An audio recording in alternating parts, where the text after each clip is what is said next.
Welcome to Off the Binge, your ultimate seasonal anime podcast. Each week, we deliver top recommendations, hot takes, and in-depth reviews of the latest episodes from this season's lineup. Join us as we give you your weekly dose of anime coverage.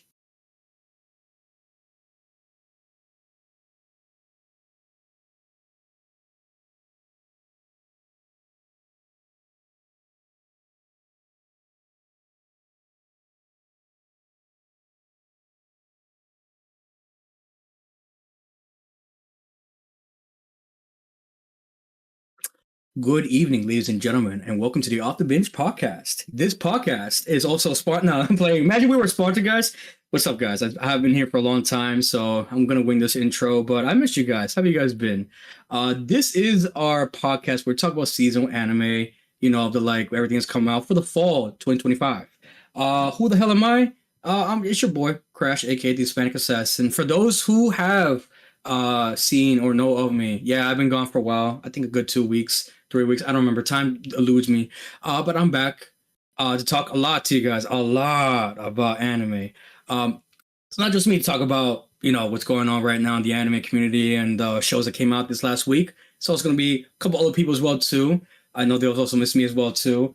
Starting off with my homeboy, Boss Man, my best friend. You already know him, the one, the legendary that loves Isekai so much. And I miss his hot takes. I really miss his voice. Please give a round of applause somewhere in the universe for Legend D Vash. Yes, Che. As you see, there's no sexy Tabarico Suave face right now that you get to see, sadly. You get to see my beautiful Asian-looking, Hispanic-looking type of pop here. So hopefully you guys enjoy my little Vash here. Hi, hello, is your boy, the legendary human, the Typhoon. But as well, you can see in the Weaves Lounge, also me having a pop figure, no face, no Tabarico Suave, no Johnny Depp looking sexy ass motherfucker out here. But I want to say it's great to be here. Great to talk about week 9 with originally was supposed to be a trio show, but now we have a squad. So nice to see the full squad show up. Yes, our MemoryNK is not here, but he will come back next week. Is it weird that each week we're missing a member? Yeah, it's just coincidence. But hey, if you have watched Stranger Things, some coincidence just lines up, right, Neko? How you doing, girl? Nice to see you. Yeah, hello. It's me, Neko-chan, of course. I'm happy to be here with the co-host here. It's gonna be, I'm pulling a Nate. I'm not gonna lie to y'all. I didn't watch much. I was cozy in bed. It's been cold as hell here, and I just been with moms, cozying up, just watching radiator broken? shows. I have to give the Nate spirit while he's not here. I have to not catch up, and I'm here, not caught up all the way. So I'm gonna be excited to talk about the shows I have seen, and of course seeing the thoughts and stuff about stuff I haven't seen. So I'm excited. It's gonna be a fun time. I hope everyone enjoyed their Thanksgiving and just being with family and everything. So I hope that was really fun for everybody. Yeah, gobble gobble. Yeah, gobble gobble. I just spent it, of course, with friends that I haven't talked to in a minute. So we were really just chatting it up, playing games, and I've just been with moms watching shows. Funny enough, I just wanted to mention this. So I left her for a minute since we were watching something, and so she thought, okay, let me put something else on while I'm waiting. So she was starting Game of Thrones. I told her, your mom knows how her own daughter is. When she says, "Hey, mom, I'll be back in 5 minutes," but then she'd be gone for an hour. She's like, "You know what? I'm gonna start Game of Thrones while my daughter disappears for 5 minutes, aka 1 hour." Wow. Look, it runs in the family. She does the same. It's okay. It runs in the family. I told her I was just gonna hang out with friends, so she knows. Yeah, that's gonna be 2 hours or max or whatever. But yeah, she started Game of Thrones. She was enjoying it. She's almost done with season 1. Well, she passed you. She basically, I told her, wait, but let me watch it with you when I get to the part where I left off. But she enjoyed it very much, so she kept going. I don't blame her. I'm like, okay, it's fine. So yeah, she was like, yes, I'm almost done with the series. I'm like, no, you're not. There's way more other seasons. She's like, no, I'm at the 8th episode. This is the finale. I'm like, no, it's not. There's a lot more, baby. And she's like, fuck, no, this is why I hate watching a series, because then I gotta finish it to the end. I'm like, yep. This is a 8-year-long journey, and you're gonna keep going. And she's like, dang it. So she was in that frustrated mood. She was seeing Stranger Things being promoted a lot. So her silly self, she started season 5. And I'm like, I went into the room. I was like looking at it. I was like, that's some scenes I don't, that's not like, Oh, like I don't beginning recognize stuff. that. I don't Yeah, I'm recognize like, that. I'm spoiling myself. I'm like, ma'am, excuse me. And she was like, oh yeah, I didn't want to watch the whole season. So I just want to watch the end. I'm like, girl, Wait, no, you what? can't Wait. do that. So she didn't watch season 1 through 4 and No, just jumped to no. season 5? Based. No, she Based. didn't. You said, I want Yo. to skip the bullshit. Skip it straight to the point. I want to see. You don't have no. You know, she's- You don't have no emotional attachment I towards know, what's supposed I to Show me the happen. conquest of Westeros, please. I know. She was just like, hey, I started Game of Thrones at the Based, beginning. Mom. She didn't want to, have to go through all the seasons. So she's like, bet. Let me start the finale, almost the final season of Stranger Things. I'm like, Mom, you do not know what's going on. Based. Girl has I'm like, 24 girl. days where she can literally just watch season 1 through 4 without stress. She could have. She Based, could have. Mom, bro. But look, she just got attached to Stranger Things. So, but I told her, look, let's rewatch it from the beginning so you can feel things for later stuff. So Good. she's like, Force okay. her So to, we're- sit her ass down. So, so we're going to do that. But it was just so funny because she's just comfortable with the bed, and I'm like, oh, just coming in to check on her. And she just has season 5. I'm like, oh, damn well you did not finish season 1 through 4 while the time I was gone. And she's like, no, I'm in the last season. I didn't want to go through all that. I would be like, Mom, girl, I was no." not in the. I was not in the turnabout. Oh, what's the first word? Oh no. The hyperbolic time chamber. I was not in the hyperbolic time chamber. For you, I was not there for 27 hours where you could watch all the episodes. But in reality, I was gone only for 2. How does the logic Exactly. make sense?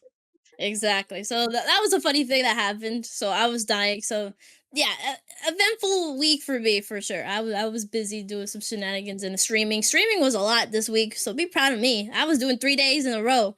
I was killing it. Wow, But 3 yeah, more. no, 3 more days in the past 4 months. That's crazy. Wow, that's crazy. fuck, wow, well, yeah. Can I just say Why just you're to, talking? not- When's the last time we watched 3-0?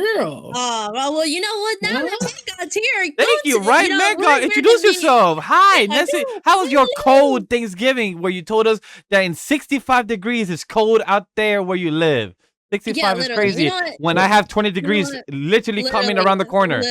Literally. Yeah, it's not fun, That's the guys. audacity in miss the you. phone call and tell me, oh my Miss you, God, Grem, I man, can't God. survive the cold. I have 65 degrees out here. And I'm like, bro, I got 20 degrees Hi, man, literally God. 3 days from now. The Go ahead, audacity. my God. It's cold. What can I say? I live in California, man. It's Crazy. Yeah. Don't 65 dox is yourself cold. to the people. Chad, please tell him he's crazy to say that 65 is cold in cold. California. Trust me, it's cold, bro. No, bro, I live in California. Windy. It's cold. Could be windy. Could be 65. Could be cold too. No, I mean, it is cold. Mira, all right? Like, I'm used to, like, Yeah. You try to resume Spanish. I'm Like, like, mira. bro, I'm like, y'all need to understand, man. Winter, that's like 70 degrees, bro. That's when it's starting to get a little chilly, you know? That I was in 70 degrees in degrees? Florida for Chilly? Christmas back when I was in 65, like, 2015, 70. and I was 70 out is in like- shorts and a sweater. That was like in Christmas time with 70 degrees, like a miracle. I felt like I was in It's Colombia when I hear that. 45 degrees that's here where I amazing. live. I don't know, man. Now it's like 42 60 degrees. You know, it's really cold. I'm like, oh, I'm freezing. I'm like, oh. Can we just put it out there? Hey, A chat blanket. for our listeners or viewers, whoever it is out there. Don't forget, cuddle season's coming up soon. Go find your partner and get yourself, a partner to cuddle with. No, Because this already you know, is. your radiator may be broken. Weird, it's so cold. It is very cold. the radiator's broken. You don't want to sleep alone in that bed. Come on now, get a nice little animated binge with that shorty. Put on the covers and enjoy a good time. In the With night. that, guys, we're gonna use that transition about binging. He said, "What does it mean about binging?" Wait, Yes. hi, I'm Grem. They call me the man god around this place. I like talking about anime with my friends. Okay. Now you can transition. All right. Well, this is your go-to seasonal anime podcast where we dive into the best, the worst, and the hidden gems of each anime season. Of course, just like Vash, our Stampede said, we're going to go into binge chilling, yippee, where we do either solo binges or even as a team, which we haven't I done don't. that in a We minute. haven't done that yet. And Like at all, maybe. at Yeah, all, you're right. actually. Yeah. Maybe I in mean, this month of December we might, because Vash will be watching Fearin season 1 to watch for this coming oh, season. So true. hey, Oh, that maybe somebody we could all Man. watch Fearin. Maybe could talk about the greatness that Fearin is, right? I believe so. Mid.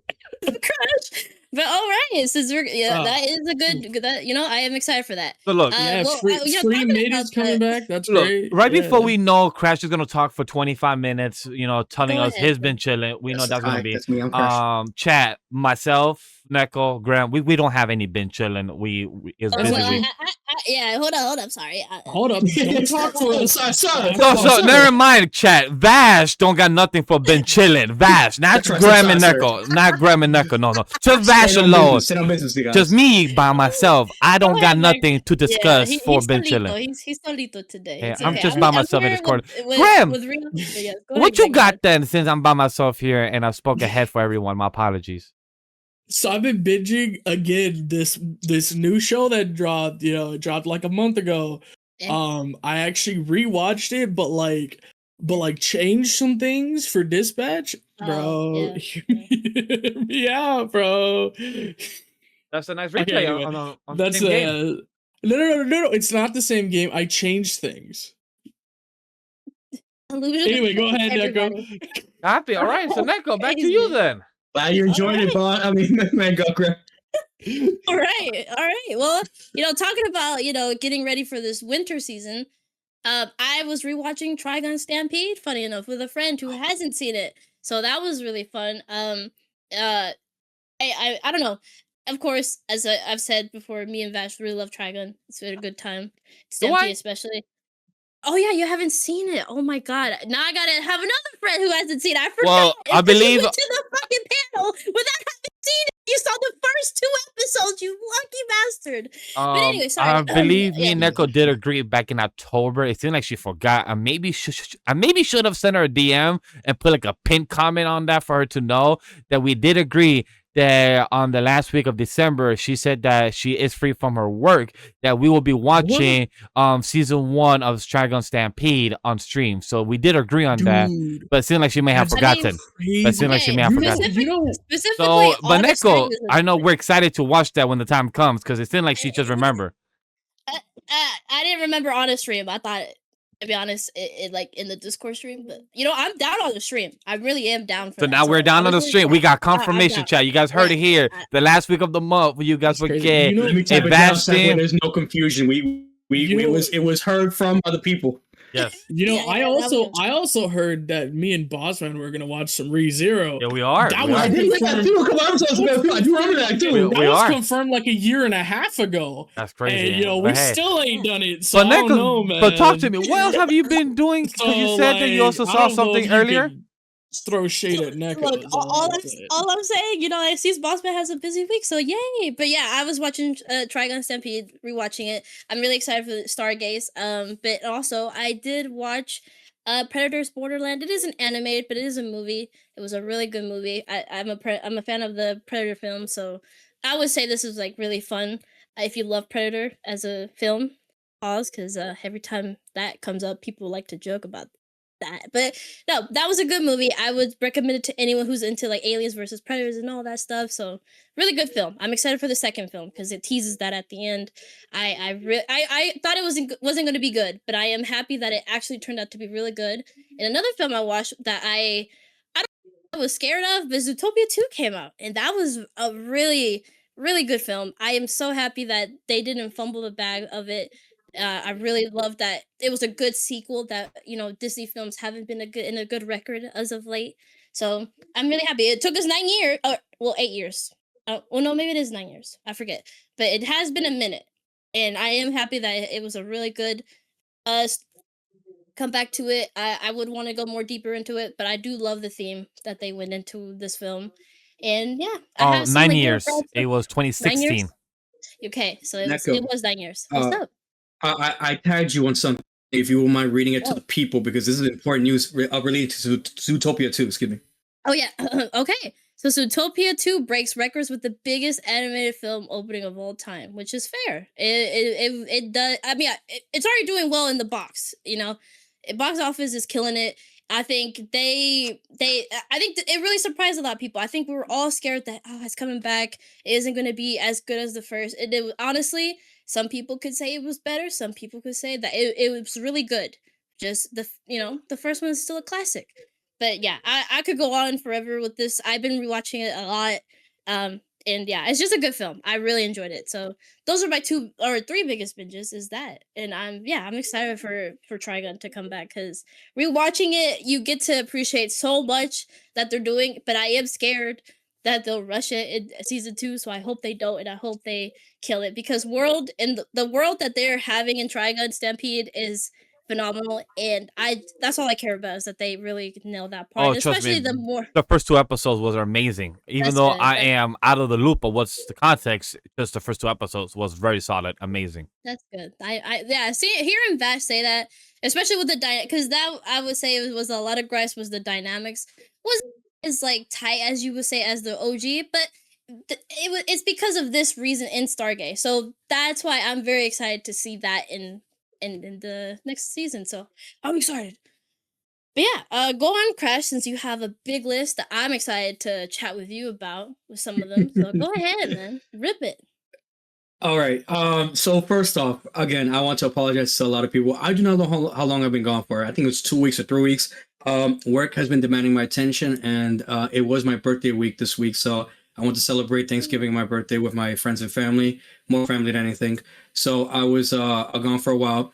In that time, I have a whole essay list paper that I wrote real quick that I'll try to speed up because we have a lot of anime to talk about this week. But to the fans who like to call me Cash instead of Crash, my name's not Rick. Please say my name right. I have a go by a bunch of names. You can call me Gooner. You can call me Hispanic Trash. I don't care. Don't call me Cash, please. I do not make money. The assassins are broke.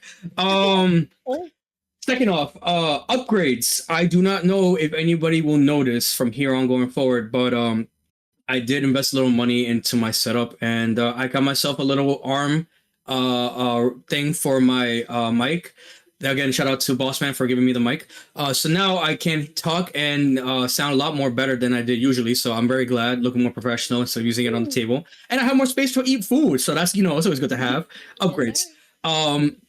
In the time that I've been gone, I did go visit with a friend the One Piece Museum collab in New York City, in Mercer Labs. It's a nice little collab that they were doing.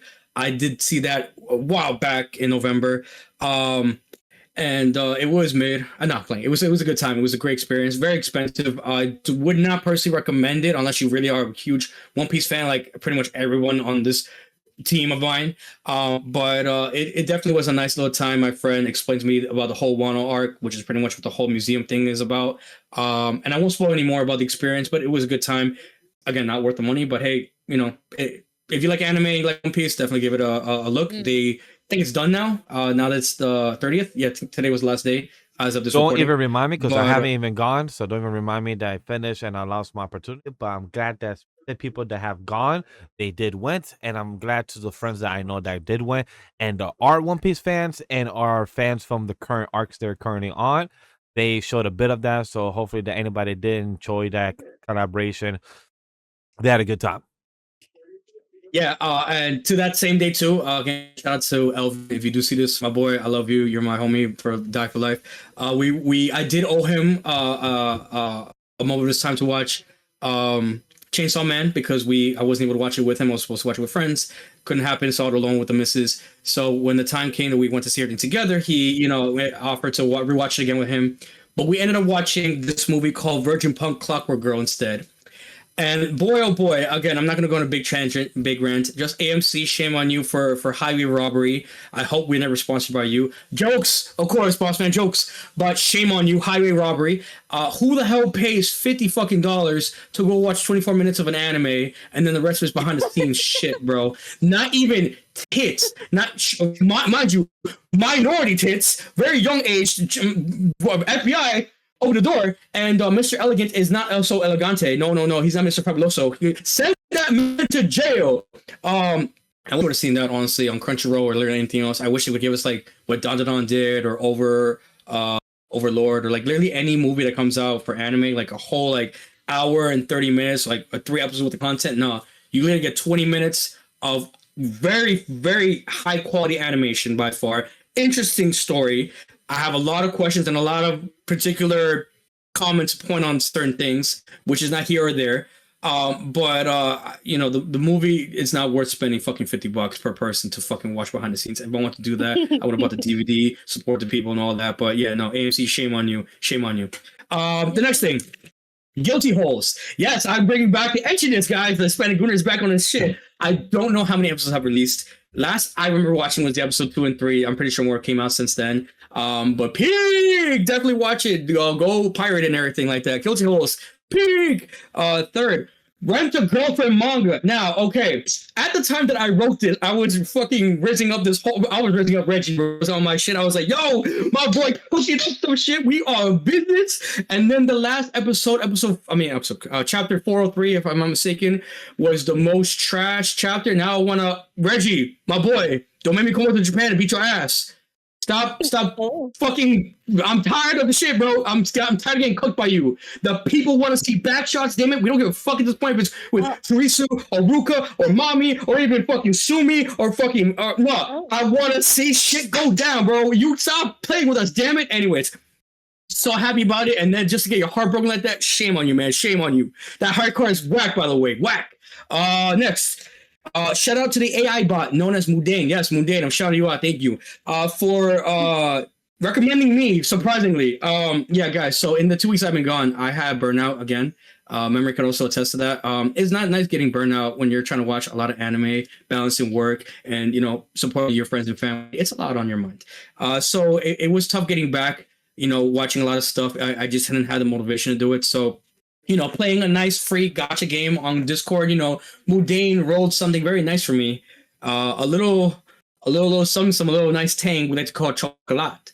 And I was very intrigued by this character, and I'm like, let me see what she's all about. Looked her up. It's a nice little anime that came out not very, very long ago. It is called My Mental Choices Are Completely Interfering with My School Romantic Comedy. 10 episodes on High Dive. And guys, if I can recommend this anime, I would only recommend it for 2 reasons. One, it is going away on High Dive completely. So if you do want to watch it legally, it is on High Dive. Yeah, I have put it on the Discord, guys. By the way, we do have a Discord here in Anime Studios. If you want to see what we're talking about anime-wise, if you want to talk to us about any type of particular notes and manga or anime in general, feel free to, you know, find us on the Discord. And don't forget to follow us on our respected, you know, social medias, Twitter, IG, TikTok, Facebook, whatever the like. We have a lot of that. And Snapchat. Links will be down in the description below. We have Snapchat? Shit, anyway, Snapchat, guys. We on the Snapchat. We on everything, don't worry. But yeah, so it is going away, unfortunately. It's on High Dive, 10 episodes, 24 minutes per episode. It is the most mid-ass anime. However, first was burnt out. I was having a great time with this mid-ass anime. The show pretty much tells you don't have to watch this trash, and it knows it's trash. You can literally drop it and walk away. And every time I see that, I'm like, if I were Grem, if I were Neko, would I still drop this shit?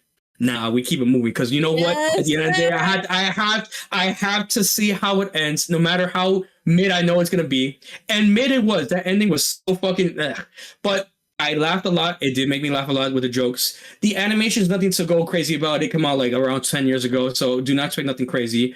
It is a little etchy. There's just literally one scene with tits. It's nothing crazy. But if, you know, for a High Dive show, don't expect nothing crazy. But for somebody who was burnt out, unmotivated, that needed that trash, this is something I do recommend. It is a nice, good time. Chocolate is amazing. I forgot the other girl's name, but the silver hair girl, the girl who likes to show panties.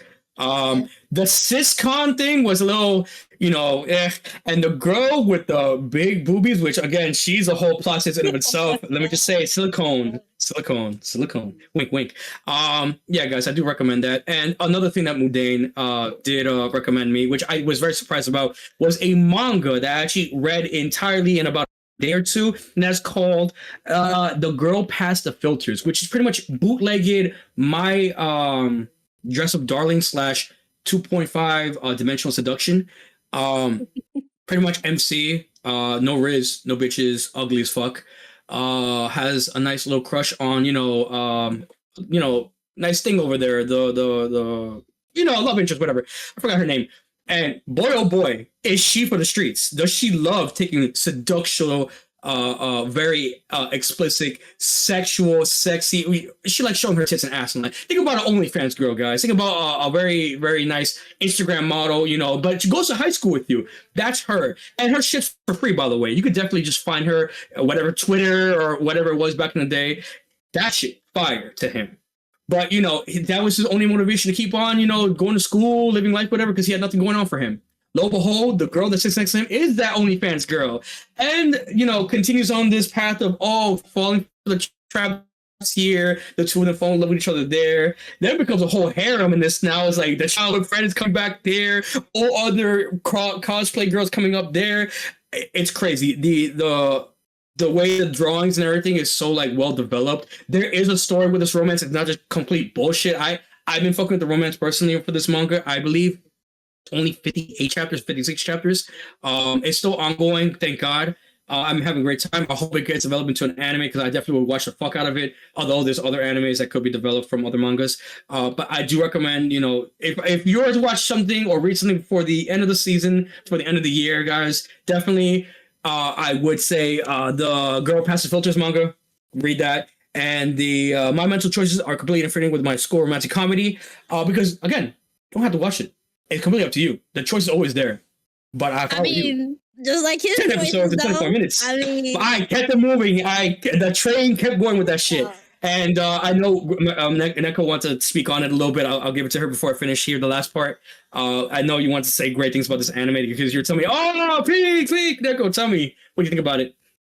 Well, first I want to go to the manga.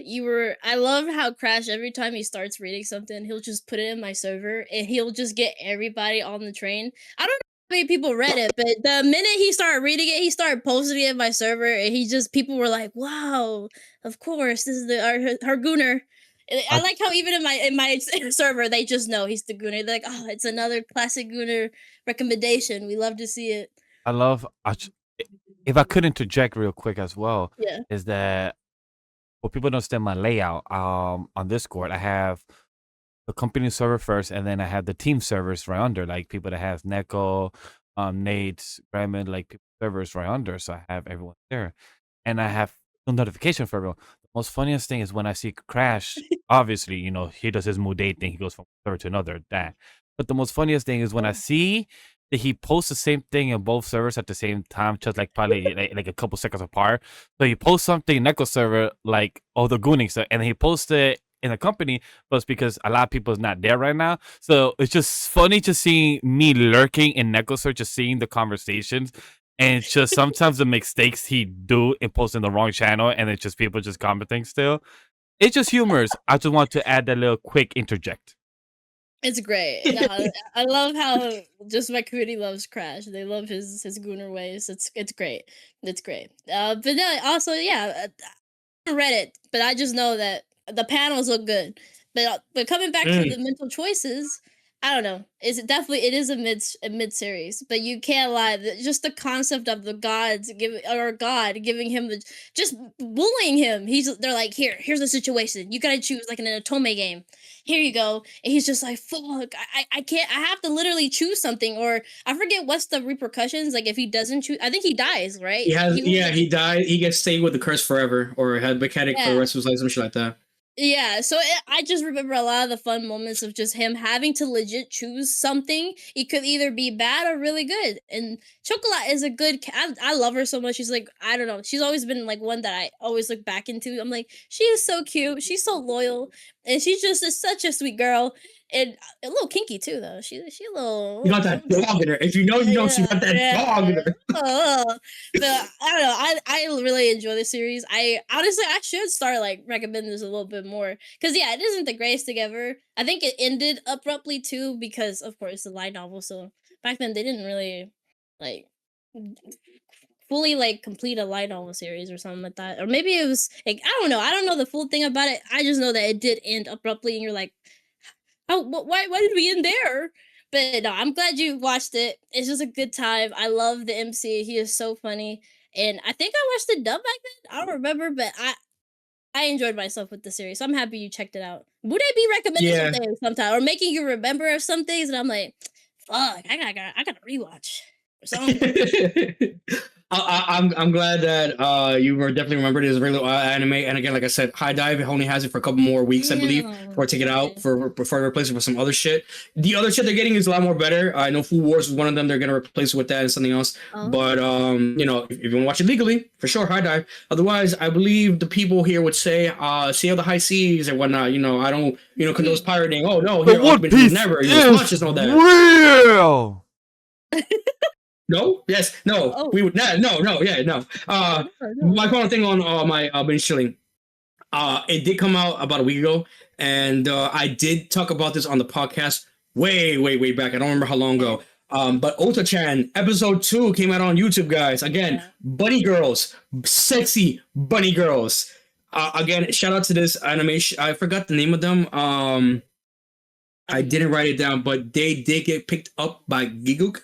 They're one of the 3 animation companies getting picked up by him and becoming a big studio to develop more anime. So shout out to them.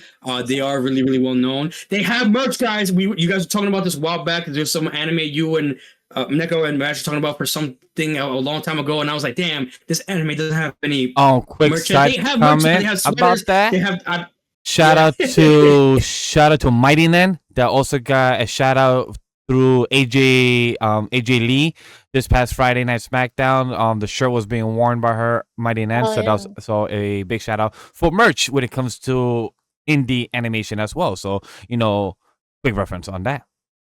Mm-hmm. Yeah. Again, shout out to you, Brandon. I'm sorry we couldn't get that Neko, pillow case. I'm sorry, my brother. Maybe one day, but fingers crossed, but anyways, so Ota-chan episode 2, definitely support them, like them. It was a great, funny episode. Russia, that's all I'm gonna say. Russia. They have a couple more episodes left going on, and the dub and sub has been fucking phenomenal. I have been so happy and impressed. I will wait years if I need to for this show. It is free, guys. You can watch it literally on YouTube. You don't have to pay for it. You don't have to pay for no premium, nothing. Just, a good 10, 12 minutes of your life, even 15 if you want to watch the credits of a nice anime that looks so appealing. Dubbed is even amazing too, and I never talk great about dub ever, but the dub is fucking phenomenal. So shout out to them. If you like fucking bunny girls, sexy anime bunny girls, what are you doing, guys? Watch it on YouTube. Ota-chan episode 2. And so that is my long list of crashes being chilling for now until the next week. Jujutsu Kaisen. I do know the movie's coming out very soon in theaters this December.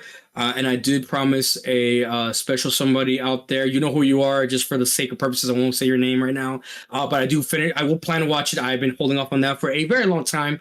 Like I said, I have burnout, but now the Hispanic Assassin stands on business. We're going to catch up on everything very soon, guys. Hopefully week 10, I will be up to date. But I was just say, Crash is waiting for me because I told him back in October that I'll be watching JJK season 2. He just you know what? Deep down, I'm just wait for Vash, just watch it with him, discuss it. Maybe we can actually do that binge chilling together, and actually, like Manga said in the beginning of the podcast that we haven't done a team binge project. Maybe we got Spirit, maybe we got JJK season 2. Me and Neko got Vash the Stampede, so we got projects this month. So maybe we might be doing a chat.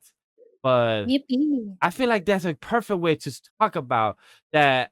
Audience and listeners, you should know that this is Off the Bench Podcast, where we review seasonal anime coverage from Monday, November 24th to Sunday, the 30th of November. And time codes will always be provided for the shows that we're discussing down below. So any spoilers that you want to avoid from Gachiakuta, My Hero, SANDA, Dusk Beyond, The End of the World, any series that we discuss, time codes will be down below. And if you're new as well to Seasonal Spotlight, we should give you a quick update because in case sometimes our panelists also forget, honorable mention are mini reviews on shows that we have watched this past week, and they're short minute honorable mention. There are mini reviews that are 5 to 10 minutes after.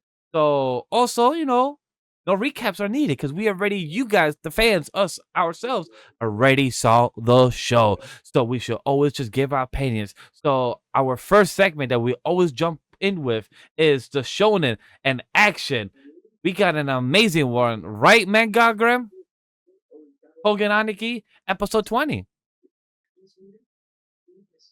You really think it was amazing? I thought it was mid as hell. I honestly think it was amazing. I honestly think it was yeah, enjoyable. Has some I thoughts. thought it was a nice watch, but there was nothing of substance. The real fight begins next episode 21. This episode, I mean, unless Grem disagrees. No. Thank God. I will interject here while he prepares his. cleaning up He's his wrong. voice. This. I Yeah, don't know. he's Yeah, So- yeah, so- clean it up. Episode 20 was, again, to me, nothing special, right? Okay, so I don't remember names because, again, burnout, guys, please cook me in the comments. But he found the Monogari, the guy with the white coat. Yes, him. Those Yes, are the I'm gonna be right Momotaros. quick. The Yeah, Momotaros. thank you. So He found out that the Momotaros he is found- a child. found the hideout in this episode because last week we did speak about how Shinya, that asshole from the Momotaros, where he manipulated so good towards everyone else. Like he manipulated everyone. But guess what? He got the opposite. He got twisted. He got played. This Momotaro, he didn't expect traps. to exactly. He didn't expect to get double cross by watching a VR. That was something mean, I look. I enjoy that. I enjoy him getting played because last week I was giving him his flowers. That damn, my guy, you did what you did. You trick everyone, but hey, we don't know. But there was going to be trick on his end because I was happy as hell. Bro got VR, said, hey, we had a suspicion that this was the case. But we finally found out, and it was. And they tricked him so well. Like, look, I was pleased. As a fan of seeing this motherfucker run away too, he's like, I appreciate also his monologue of him running away as well. I don't know how you guys felt, but I appreciate him explaining the reasons running away because he got to do what he got to do to survive, to get out of harm's way because his power, his type of power is not a battle type. He is more like a backliner is what they kept calling, which I really like that they said that a few times. Frontliners, backliners, those things was very important. So I was also a fan of that too. I mean, again, I don't want to say it was not a bad episode, and you're right. It definitely was intriguing to see all that. I feel like for me, it was a build up, and that's why I'm not like crazy involved because you're just seeing like what's to come for next episode. Yeah, like for them going into that little hideout and see like, oh, like you got bamboozled for going into that hideout, and also the other team got bamboozled for thinking that it was him who burned down that little gang hideout as well too. Like everyone got played, no matter how you saw. But for me, it was just like next episode is when shit's gonna go down, like what we've been seeing in the opening credits, pretty much. So that's what I'm looking forward to. But I mean, it was good. I have it like an 8.5 out of 10 right now for this episode personally. It was. I will admit, I was behind on it. I binged all 4 episodes because I was episode 17 to episode 20. So watching 4 episodes straight like that was actually pretty cool to like kind of catch up. I will say it is nice when you have a little burnout to kind of like watch that fast, and now you're like, okay, now I know what I missed. Now that I watched out on, I know what people are talking about. Yeah, but also like the full story, like you didn't have to see to be continued next week on Dragon Ball. I'm like, you didn't have to see that. You could just skip that. So like that must have been nice as well. Yeah, like I'm behind myself. Like just like maybe now it's like 6 episodes, so maybe the beginning to start. So I mean, it's just realistically, I love Tougen Anki, but Gachiakuta just be having my weekend. So 100%. I've been hearing it's been cooking lately, but we'll speak on that. We'll speak on that. No, I do want to catch up before these last finale like little episodes. But yeah, I'm excited to catch up. I heard good things about these like few episodes, especially like of course from you guys. So yeah, I'm excited. I'm excited. Excited. We'll speak more on next week for episode 21 of Tokenaki.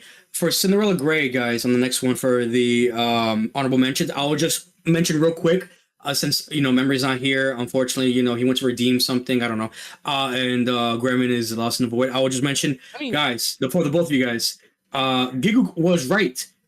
He apologizes for not listening to the both of you. It is peak. He has been so wrong. He has never been so wrong in his life. And I hope you guys know you take this W, because everyone been meat riding this man all his life. He made his own anime, but to say Memory and Gremlin, you guys are right. Fucking Usamume is so Oh my great. God. It's fucking peak. That's and he posted on Twitter too. I was like, I couldn't. It's weird. I couldn't fucking tag Grem for whatever reason, but I tagged Memory on Twitter like, yo, you need to see this. You need to see. He was calling you guys out. He was like, yeah, like for Gigu himself to say, peak. That's how you know this shit. Gas. And I'm not watching no fucking Horse Girls. The only thing I'm watching Horse Girl is fucking that VTuber girl.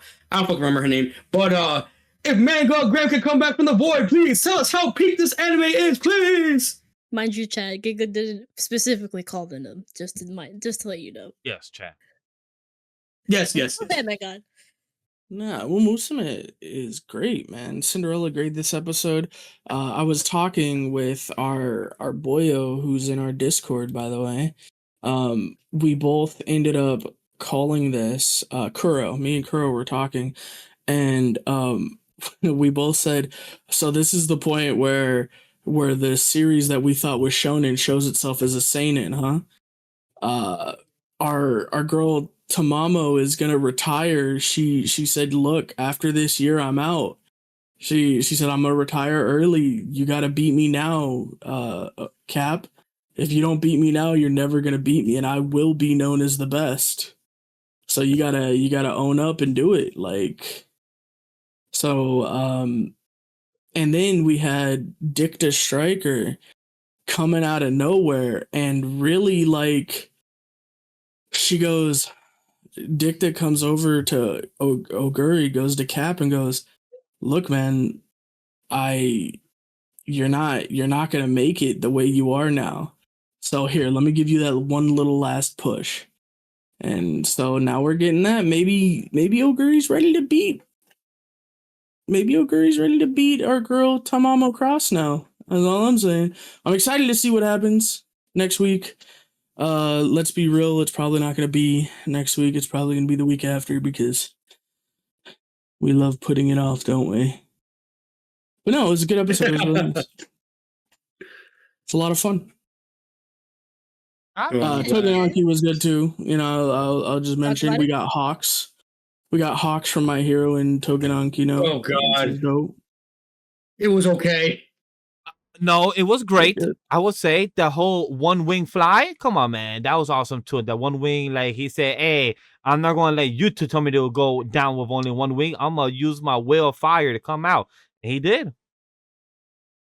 It was good. You guys want to be right? Cool. I just think it was nice. I think it was like nothing crazy spectacular. I'm looking forward to the main thing, the reason why we're watching the second core of the first season, and that's the next season episode. We're gonna watch that big ass fight with the two of those guys, which I don't know their names of, which I should know because I'm a veteran watcher. But fuck it, we ball. Yeah, them. This fucking trash. We already seen the fight with the teacher and him. Why the fuck do I want to see the fight with this fucking bozo and the students, bro? There's no anyway, I'm not gonna go into that. It's okay. What do you mean there's no? We just learned that he can copy people's abilities. What do you mean we didn't learn anything? And I care why. Where I fucking because now 20. We actually see his power. Because the first time they fought, it was like what, like that's a lame power, bro. And then he got stomped, and then he comes back and goes, "All right, fine, I'll just use yours." And in the coldest moment, he looks at it and goes, "Why am I going to fight myself? That's dumb. I'm leaving. You can have the kids." Yep. Like, bro, exactly. That's crazy work. That's how people literally got mad when the fuck Kakashi, because they were annoyed. Wait, so I'm sorry that yo, you got this kids. I'm gonna just because they didn't want to fight Kakashi because they're like, oh, I don't want to fight myself. It's just annoying. It's literally exhausting because you gotta outmaneuver yourself, and that shit's exhausting mentally and physically. Because how you gotta be faster than yourself. Think of what opposite thing to do and change up last second. Yeah, that's exhausting mentally. Me just saying it. It was even better. With Kakashi, it was all about, man, I don't want to give him more secrets. This guy's bad. He's just gonna come back stronger. Yeah. But something I'm excited to talk about. Gachiakuta episode 21. By the way, chat is my episode of the week for Gachiakuta. This episode was fucking amazing. Just honestly awesome. Like the animation, the fight, the monologues of the villain. I love how they always take long, and I love how they get frustrated. And I love how my boy Engine used a metaphor that the umbrella is what kind of finds them, and it's kind of what connects them. Is like what pops Mhm. out in the crowd, and love how cocky he is when he literally just head to a random direction, and I love how bro was like he don't got a compass, he just has hunches. In my head, I laughed so much that it was kind of like me. I have a lot of rough estimates. I tell my wife like 20 minutes, and then I'm actually right. It's 20 minutes. Or I think it's this way, and I don't look on the Google Maps, and I just know. That's what reminded me when he just headed to the one direction. Everyone pop out.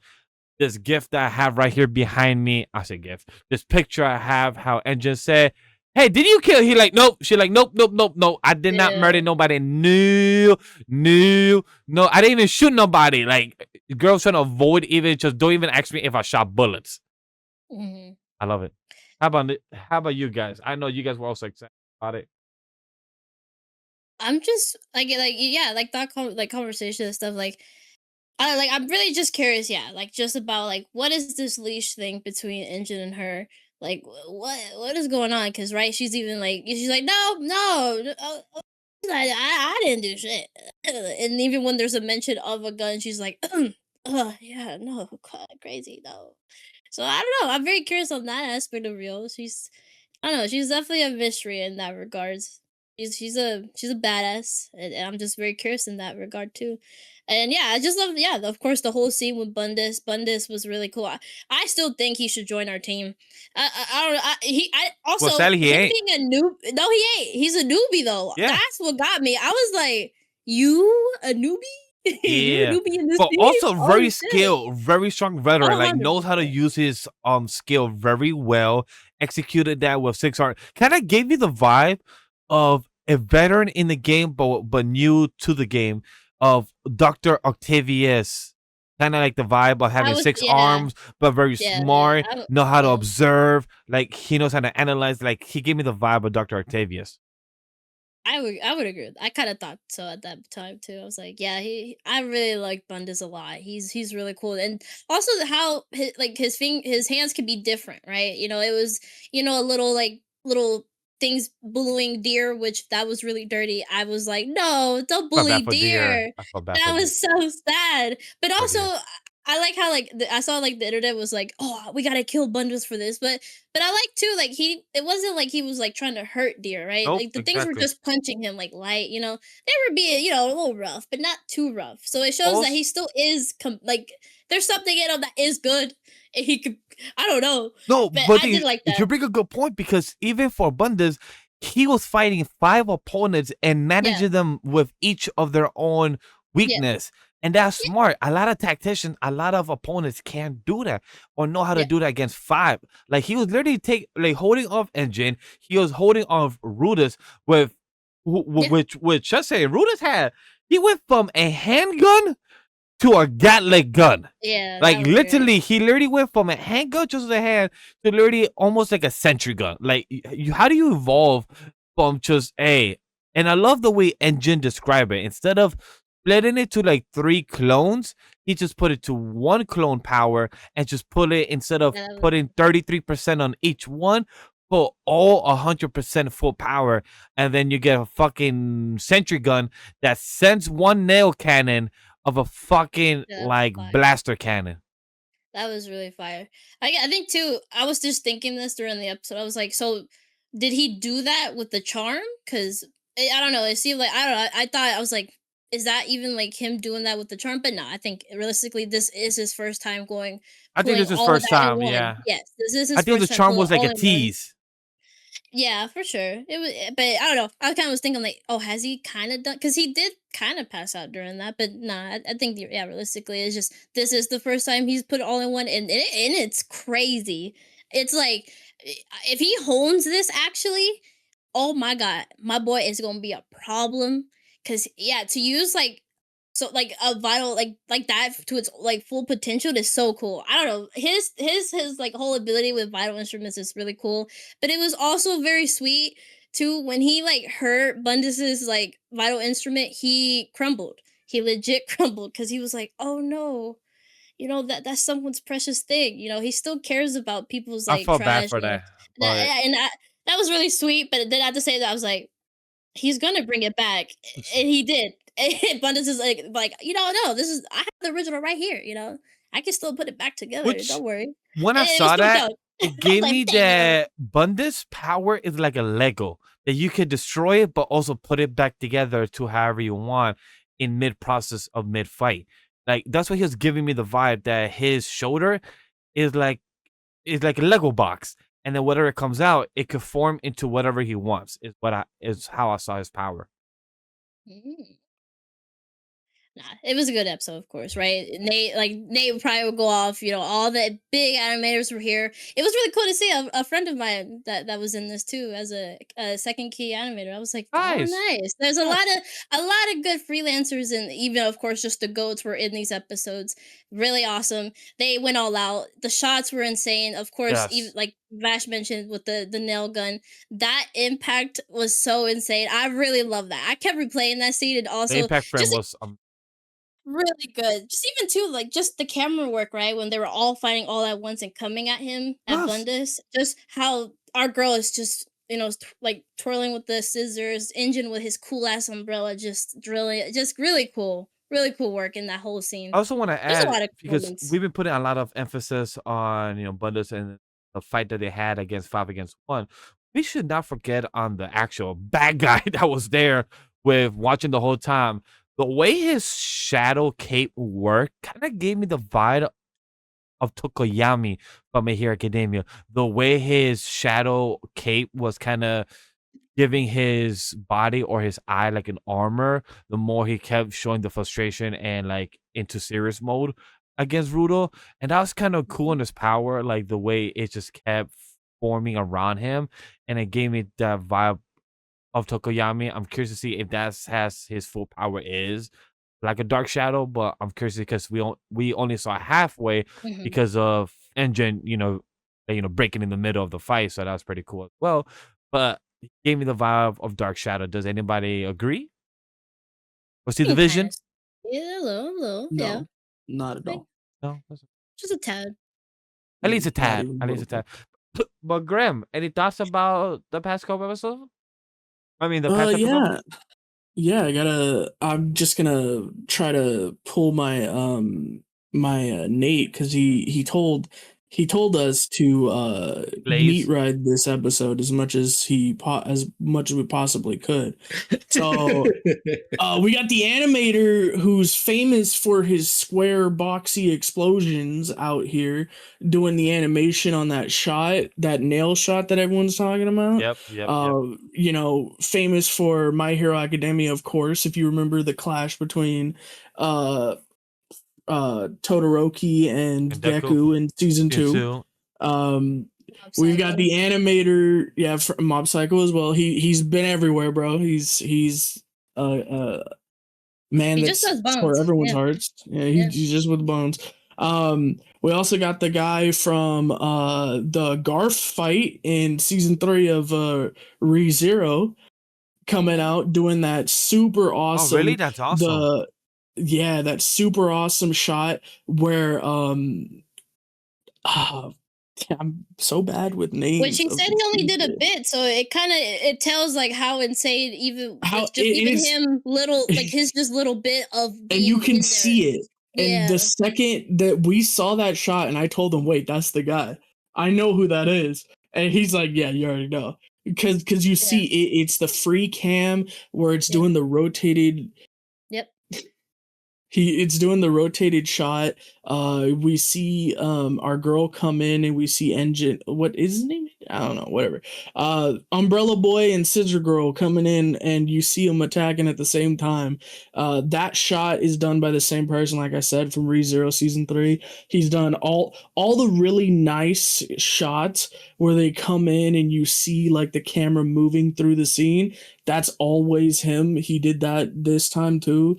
So I mean, and if I was memory, I could actually tell you names, but I'm not him. I don't know Vincent. it like that. It is Vincent. Yeah. Okay. Yeah. Yeah. Okay. Man, it was really well animated. The whole sequence was really well done. all I can say is props to everybody in that department that did that, everybody that was contracted, everyone that did that. It was a lot of good work put into that. There was a lot of really good art, like the picture that Neko and Vash are on right now. That picture of that art of Two guys. so beautiful, Nate. Thank Rio. you. That art of Rio is really good. There's a lot of funny moments in this episode, but more than anything, we got to see Rudo finally come and show out. We learned a little bit more about his power, that the way he had been using it before, and the reason he could use 3 different items is because his gloves allow him to I mentioned previously that it's his gloves were called reduce, reuse, recycle. We didn't like our 3R, right, which was mentioned. We learned that it's because he can give a third of the power that he can contain in the gloves to each of those things, and we also learned that he could just focus it all into one item. And we see him use not a Gatling gun, it's just incorrect. Used a freaking what's it called? It's I said, it's by the way, biggest gun. I say Gallic gun from Vegeta. You know, Gallic gun. That's even worse. Gallic gun is a Gatling gun too. No, we see him use a chain gun. It basically fires plasma, and that's what he used here. It's one nail came out, and then when it finally gets contained, Rudo, like a savage, goes, "Yeah, one more." It's like, oh, okay, that's mean. But next week we're gonna see what's gonna go on with Miss Lightning Hair, and I really hope this is what I'm gonna say right now. I really want our girl to pull the Glock back out and just put her down instantly. I don't. Just be like, yeah, no, It I'm won't not happen. playing this I game. wish, Pop, but pop, with Yeah. Engine being there, Yeah, Engine would there's look like, something you there better she not. can't. You better not. Yeah. Don't do There's it. So I something just don't care about this girl. She's not interesting. She's bad. I don't care. I honestly don't care about Arms Dude either. They're That's both crazy. bad villains. I wish do. they both got shot in the head. So Damn. Not Bundus. At least Jabba's still alive, and he wants to be played with. That is Jabber, so hey, funny. Jabber's That was cool. so funny. Jabber, Jabber's different. I just feel Jabber's so like funny. overall the villains in Tougen Anki are better. Sorry. Anyway, Wow. I will say I am excited for Hair Girl because I just think her hair sparkle thing is cool. it's really dumb, cool. bro. I love it. It's great. Have you seen Free Run? It's right there. We've already seen it. All right, I haven't seen Fear, so I wouldn't know yet. Can we also address the elephant in the room, guys? I don't know if it was already said, but I'm pretty sure I didn't hear his name. But shout out to Watkins also, that's been praising the manga for this show. Also, if you guys are not watching the anime, definitely give it a read because the animation is also going, art style, excuse me, is going just as hard, is going just as well in the manga right now as it is in the anime. No matter how you look at it, this series is peak from what I'm hearing. Still, I'm not gonna watch it. And at least you guys are enjoying it. That's what I care. It's a solid 7 out of 10. They're gassing it up all the time. Solid 8 out of 10. As they usually do. As they usually do. Solid 7. Yeah. Hey, can't wait for the end of the season, chat. Because don't worry, as always, we'll give you the top rankings on the season. Yes, and our usual argument, me and Neko, we will be pushing the Gachiakuta to be over Tougen Anki. Right, Neko? Yeah, it's binge chilling. It ain't recommended. That's all I'm saying. Oh well, one of them is going to be binge chilling, and it's definitely not Gachiakuta. But they're both going to be binge chilling because there's no way. I think you said that you want to talk about Spike's family, right? Or you're good on it? No, I do want to talk about Spike's family. Well, you didn't write it down, so that's why I was asking.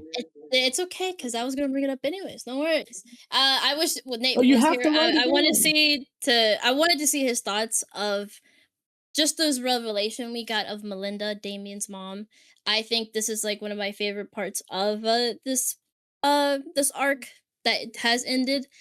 We see the confliction of whether like we saw signs of it before when Yor was talking to Melinda about like Damien and stuff like that, and she gives like this kind of like a little scary face. And seeing after the bust arc and everything that happened, the kids got picked up by their parents, and Anya and Damien are alone.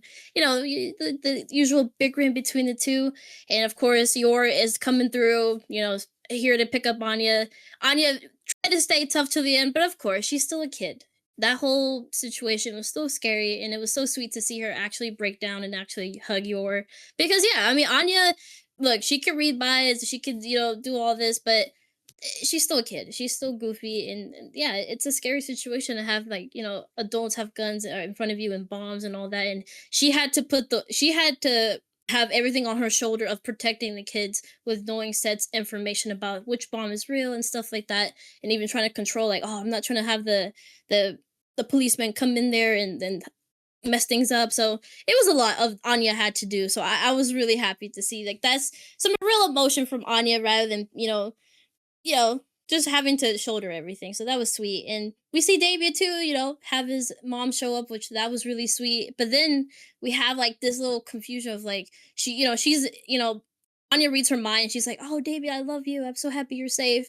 But then the 1 second of Damien mentioning like, "Oh, don't tell Dad that I'm crying," she just switches up so quick. Anya wants to read her mind is like, "Oh, I hope you died in that bus. Oh, I hate you. You hear all these dark thoughts and also some sweet thoughts because of course at this you hear like, "Oh, I love you, Damien. Oh, I hope you died. I hope you just look just like him." Da, da, da, da. And it kind of like even made Anya question just how weird Damien's family really is. It's like, does she love him? What's going on? But then we do see hints later that she made food for Damien after she couldn't stay. She's at a whole different villa. She doesn't like live with them. So this is the beginning of stepping stones of like seeing Damien's family dynamic, and I don't know. This is like one of my favorite parts of it because I love Damien. Damien's a good boy. I love his interactions with Anya. They're really silly, of course, and it was so funny this episode just seeing them both like come back after the situation. Everyone thinks they're heroes and they're all like praising Anya, and of course Becky just being like, "Oh, you're definitely jealous of Anya getting all this love and stuff." He's like, "No, of course not. I don't care. You stupid ugly little girl." And it was just funny. I can't explain enough how just that whole situation made me die laughing. All the kids are like, "Oh, I want to be a commoner too if you're that strong, Anya." She's like, "Yeah, just call me Double Starlight Anya and stuff." Anya just gassing it up. Damien being like just shutting down all of that, being like, "You cried too, you're not that brave." Just fun shenanigans. I love the school every time we get to see the kids and stuff. And also Anya got a Stella badge, so that was cool. Maybe our boy Lloyd doesn't have to be as worried now. But no, it was a good episode with those little moments we get to see of like, what's going on with Melinda and stuff like that. Since Melinda is definitely a big part of kind of getting the insight of the family. So really good. I did enjoy it. Anya and Damien are just so funny. I love how the school, like the classmates got sick of them arguing and they just left. They legit left. They're like, whatever. These two are just going at it forever. Just fun times. It was a really good episode. I'm excited for the rest of the season because this season has been really good. I would say I kind of thought it wouldn't hit as hard, but I'm happy it has been hitting as hard as animated. So I'm excited to hear Nate's thoughts about this week, and maybe even the next week with the next episode. Also, week 10 because of that. Yeah. Yep. But I mean, season 3's been fun for sure. I can't speak for memory, but I'll just say like I have been really behind on this series. 4 episodes, to be honest. I'm literally on the next episode for me is the bus incident. Oh, okay. And yeah, so me personally, like I said, I have been spoiled by the manga very heavily, and it is confirmed now for sure. So I don't want to spoil it to you guys, but just even knowing that information, like I said in the beginning of the season, even now going past Hot and Flop even to now, for me, it's been just a very casual slice of life. It didn't hit as hard as it did. Like for peak for me was like the movie. That was it. After that, I just it's whatever for me at this point. Like they're still doing their shenanigans. They're still doing the same thing. I'm gonna take your word that it's fire for sure, but I just I guess knowing that spoiler and just knowing what's to come to that point of the spoiler is kind of where it's kind of like, it's whatever for now. I think that's what it is. They're But I not hope family, whoever right? is still watching, this series, you better vote for Anya during the Crunchyroll Awards as who we need to save. Better still be Anya 3 years in a row. That's all I'm saying. Anya's so good. Yeah. I believe Yeah. I believe I believe that first year, second year, it should have been Bochi. Yeah, And should have been Mochi. 100%. Rigged, sir, rigged. I haven't seen the show, but I definitely could say with that without without watching it. Should have been You Bochi. never at the saw time. Bochi the Rock? No. Oh, Boji from Ranking of Kings. Oh, I'm about to say. Oh, never mind. I'm about to say. yeah, it's No. Ranking of Damn, Kings. really? First year? Yeah, it lost It to lost, yeah. Anya. I know, not Anya 1. Yeah, I just damn. Yeah. Justice for Bochi. Justice for Bochi. Yep. But if that's all for Spike's Yeah. family, I just want to tell the audience we're not going to be talking about My Hero Final Season episode 9. We're skipping it for Again. this week. We'll be talking about for week 10, or by the time we do top rankings, we'll talk about it more in depth. Bash here will be doing a reaction. But who knows if it'll actually be on time since my camera's not working. Now that I'm thinking about it, it Damn. depends if I bought the camera this fast. But hey, if anybody wants to send me, some support money, Cash App, PayPal, Zelle, Animal Weed Studio, gladly appreciate for the support of a camera so we could get this done for many Patreon, future guys. Donate to our reactions getting Patreon. done. Coming soon. ReZero, Fearin, Vash, The Stampede, Trigon, any of these supports we will gladly help and appreciate. But with all those plugs of helping and supporting the Animal Studio, aka my camera, for us to continue getting content, we're here for the drama, thriller, and psychological series, one that I am not watching or have not cut up, Gnosia, episode 8. Am I the only one? Yep. Okay. Bro, they introduced the neutral killing. Guess what? We got a lobby where they had 4 killers. They had 4 Gnosia, and they got to the point where they're like, man, there's no way to figure this out. Why don't we just nuke everybody? Everyone get in. We know 2 people are for sure safe because they're confirmed human. We know that they are human. So why don't we just throw everybody in? And we actually got warned earlier. This one girl, the Future Sight girl, has been telling us every single episode she's been in. She has been calling out who the bad guy is every time. She's really good at this. She's like, hey, don't trust that person. And they're like, but that person is confirmed human. And they said, yeah, but like, Don't trust him. don't trust that person.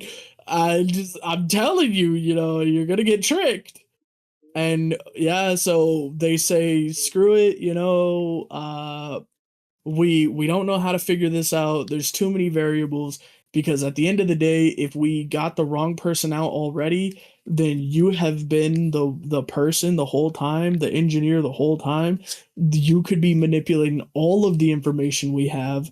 So it's very bad that you're still alive. We have to put you into cold sleep. And then we put everyone to cold sleep, and it fakes us out. It plays the ending theme, like, okay, we're resetting, it's time for the end of the episode. It shows us the stats, which we were correct on who was the bad guys. Like, if you we knew 2 of them because stuff that happened in the episode, and so it zooms, and then we stop.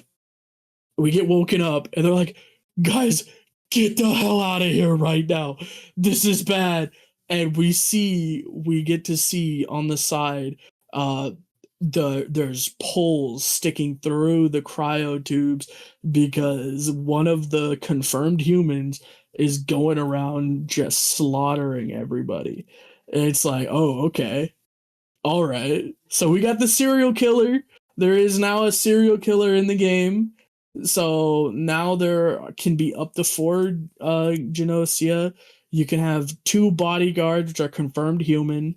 You've got the doctor. You've got the engineer, who can both confirm people's roles. You've got the guardian angel, who can save people. And now we have the serial killer. So now it's a real lobby of Among Us. All we need now is the jester, the person who's trying to get themselves voted out. That's what I'm waiting for next. Where's the jester bozo? trying to get the jester sitting there going, "It was me. Trust me, it was me. I'll tell you who I'll eat next."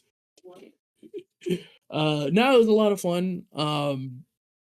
I can't wait to see what's going on here. I want to see how it's gonna develop from here. But if I'm honest, we got 24 episodes.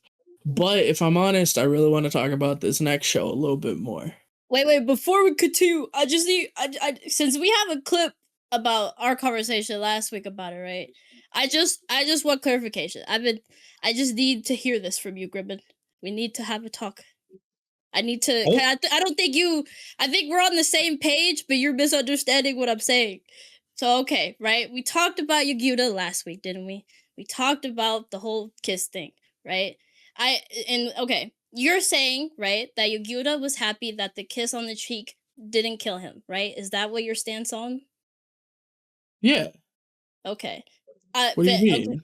Okay, I'm saying that I think Yaguta was, because I feel like, right, we've already talked about that Yaguta has said that there's rules, that if he falls in love with a child, that is that he's gonna die, right? That is not a thing. Yeah, he said that if Santa does, but Santa and Sanda are two different people.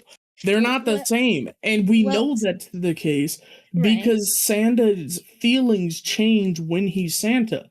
Yes, there's a little bit of crossover and a little bit of bleed over, but like, I think what we're learning here is that he is still a 14-year-old kid. He is allowed to fall in love with a 14-year-old girl. I will say, I do agree. Wait, hold up, because I'm trying to just clarify, so me and him could clarify. Because I was saying, right, that Yaguta was just happy that she didn't kiss him on the mouth, right? Because that would, I would say, right. And also, hold up, let me finish. Let me finish just the whole thing. That is what I believe, because right, he said that, right? He's like, they shouldn't fall in love, whatever, right? That is the set rule with Santa. I just feel like a kiss on the cheek, Santa has received that before. I believe that yes, there are one person. They're not separate as can be, but I do believe that he can be able to fall in love. There's a loophole. I just don't know what loophole it will be. But I don't also get lips on the kiss. Lips as well. I don't think would affect them because that's Santa. Yeah. If he got kiss on the lips with Santa, like Santa Claus, if he got kiss on the lips as that version, it would have killed him. I believe so. Yeah. Okay. That's. I agree with what Vash just said. Yes. But I think. Continue. What I think is that it is say that he was like, oh no, she's going to kiss him. It doesn't matter where she kisses him. She is kissing him as an act of love. This could kill Santa. And I think that's what he was worried about. He was relieved that Santa didn't die. Agreed. Not that it wasn't a kiss on the lips. Okay. I don't know. I feel like for me, it just, I would say, I think they are, because that's his answer. He's a descendant of Santa. I think they're one of the same. If he does something in his like as a child, that's just bull, bro. You can't do that to a kid, man. But that's what I'm saying. This is the way I see Santa and Santa. I just want to say this is what is going to be very interesting.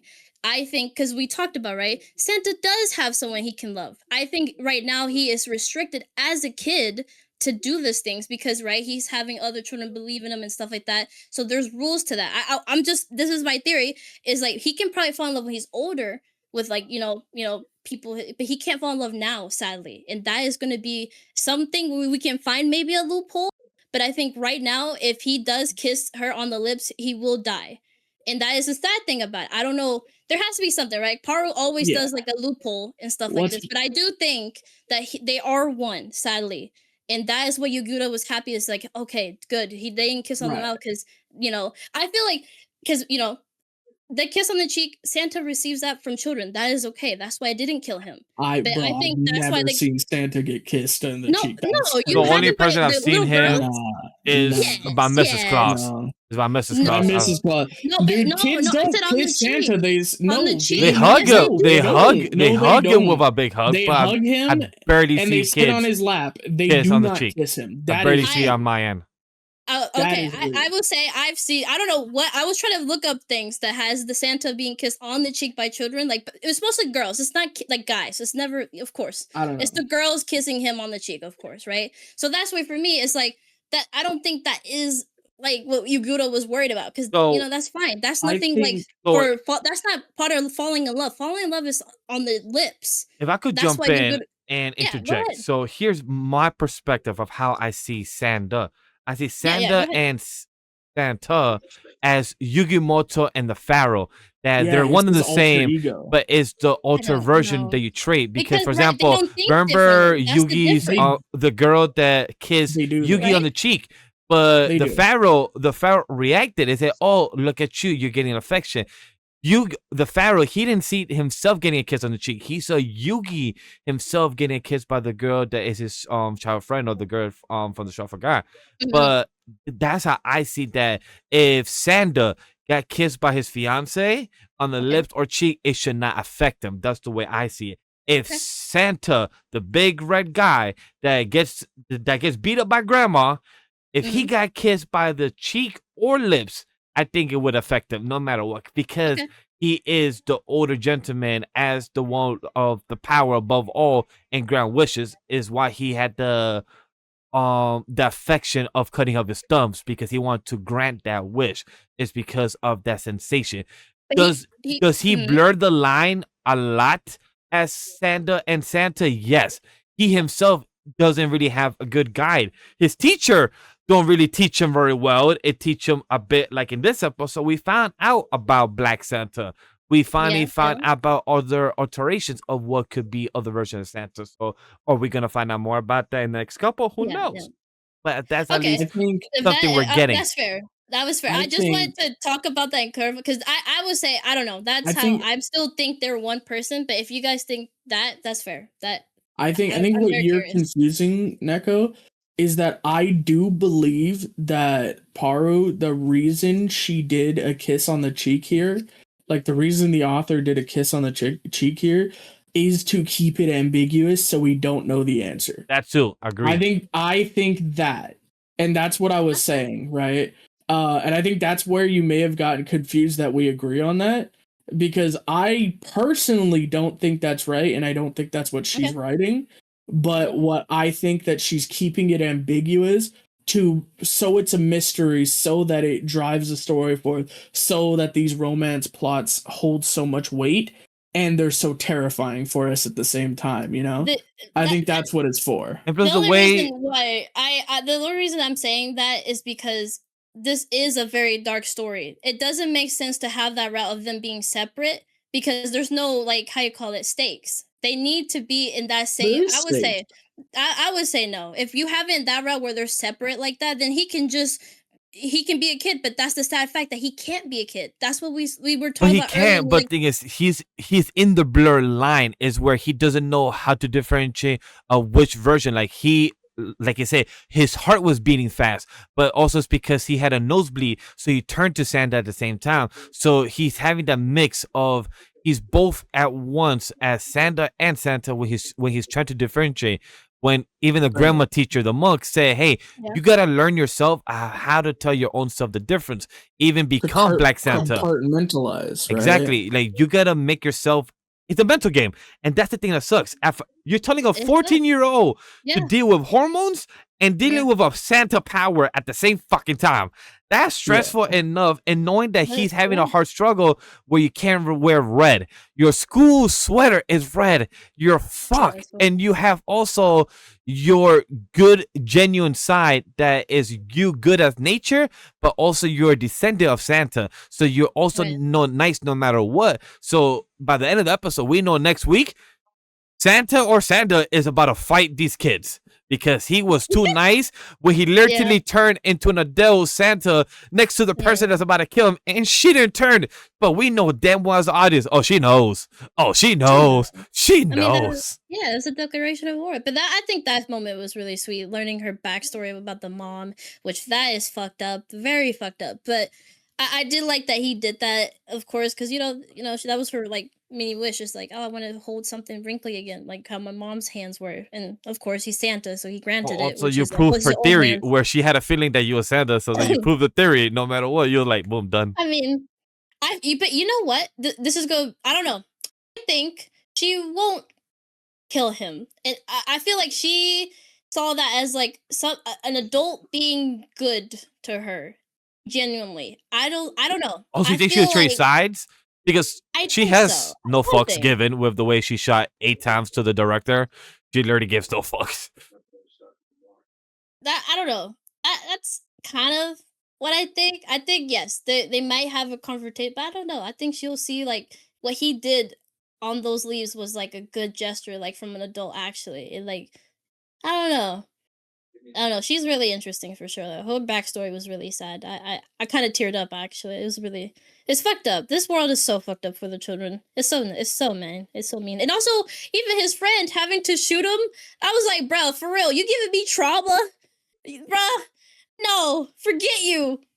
Why do I gotta go through this trouble of I shooting you believe for he shot training? 127 bullets throughout the whole night, I believe is what they said, Yeah, which was poor crazy. guy, Also, can we talk about, I think our girl Oni or Anya?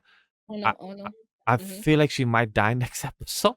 It's my feeling because the way Yeah, we talked about when last they episode. tease us saying that there's gonna be no adults on campus, and I'm like, oh no, oh no. There's Oh, you one mean person. Ono? Yeah. Oh yeah, you Oh said no. oh no. I say Oni. Oh no. One of them.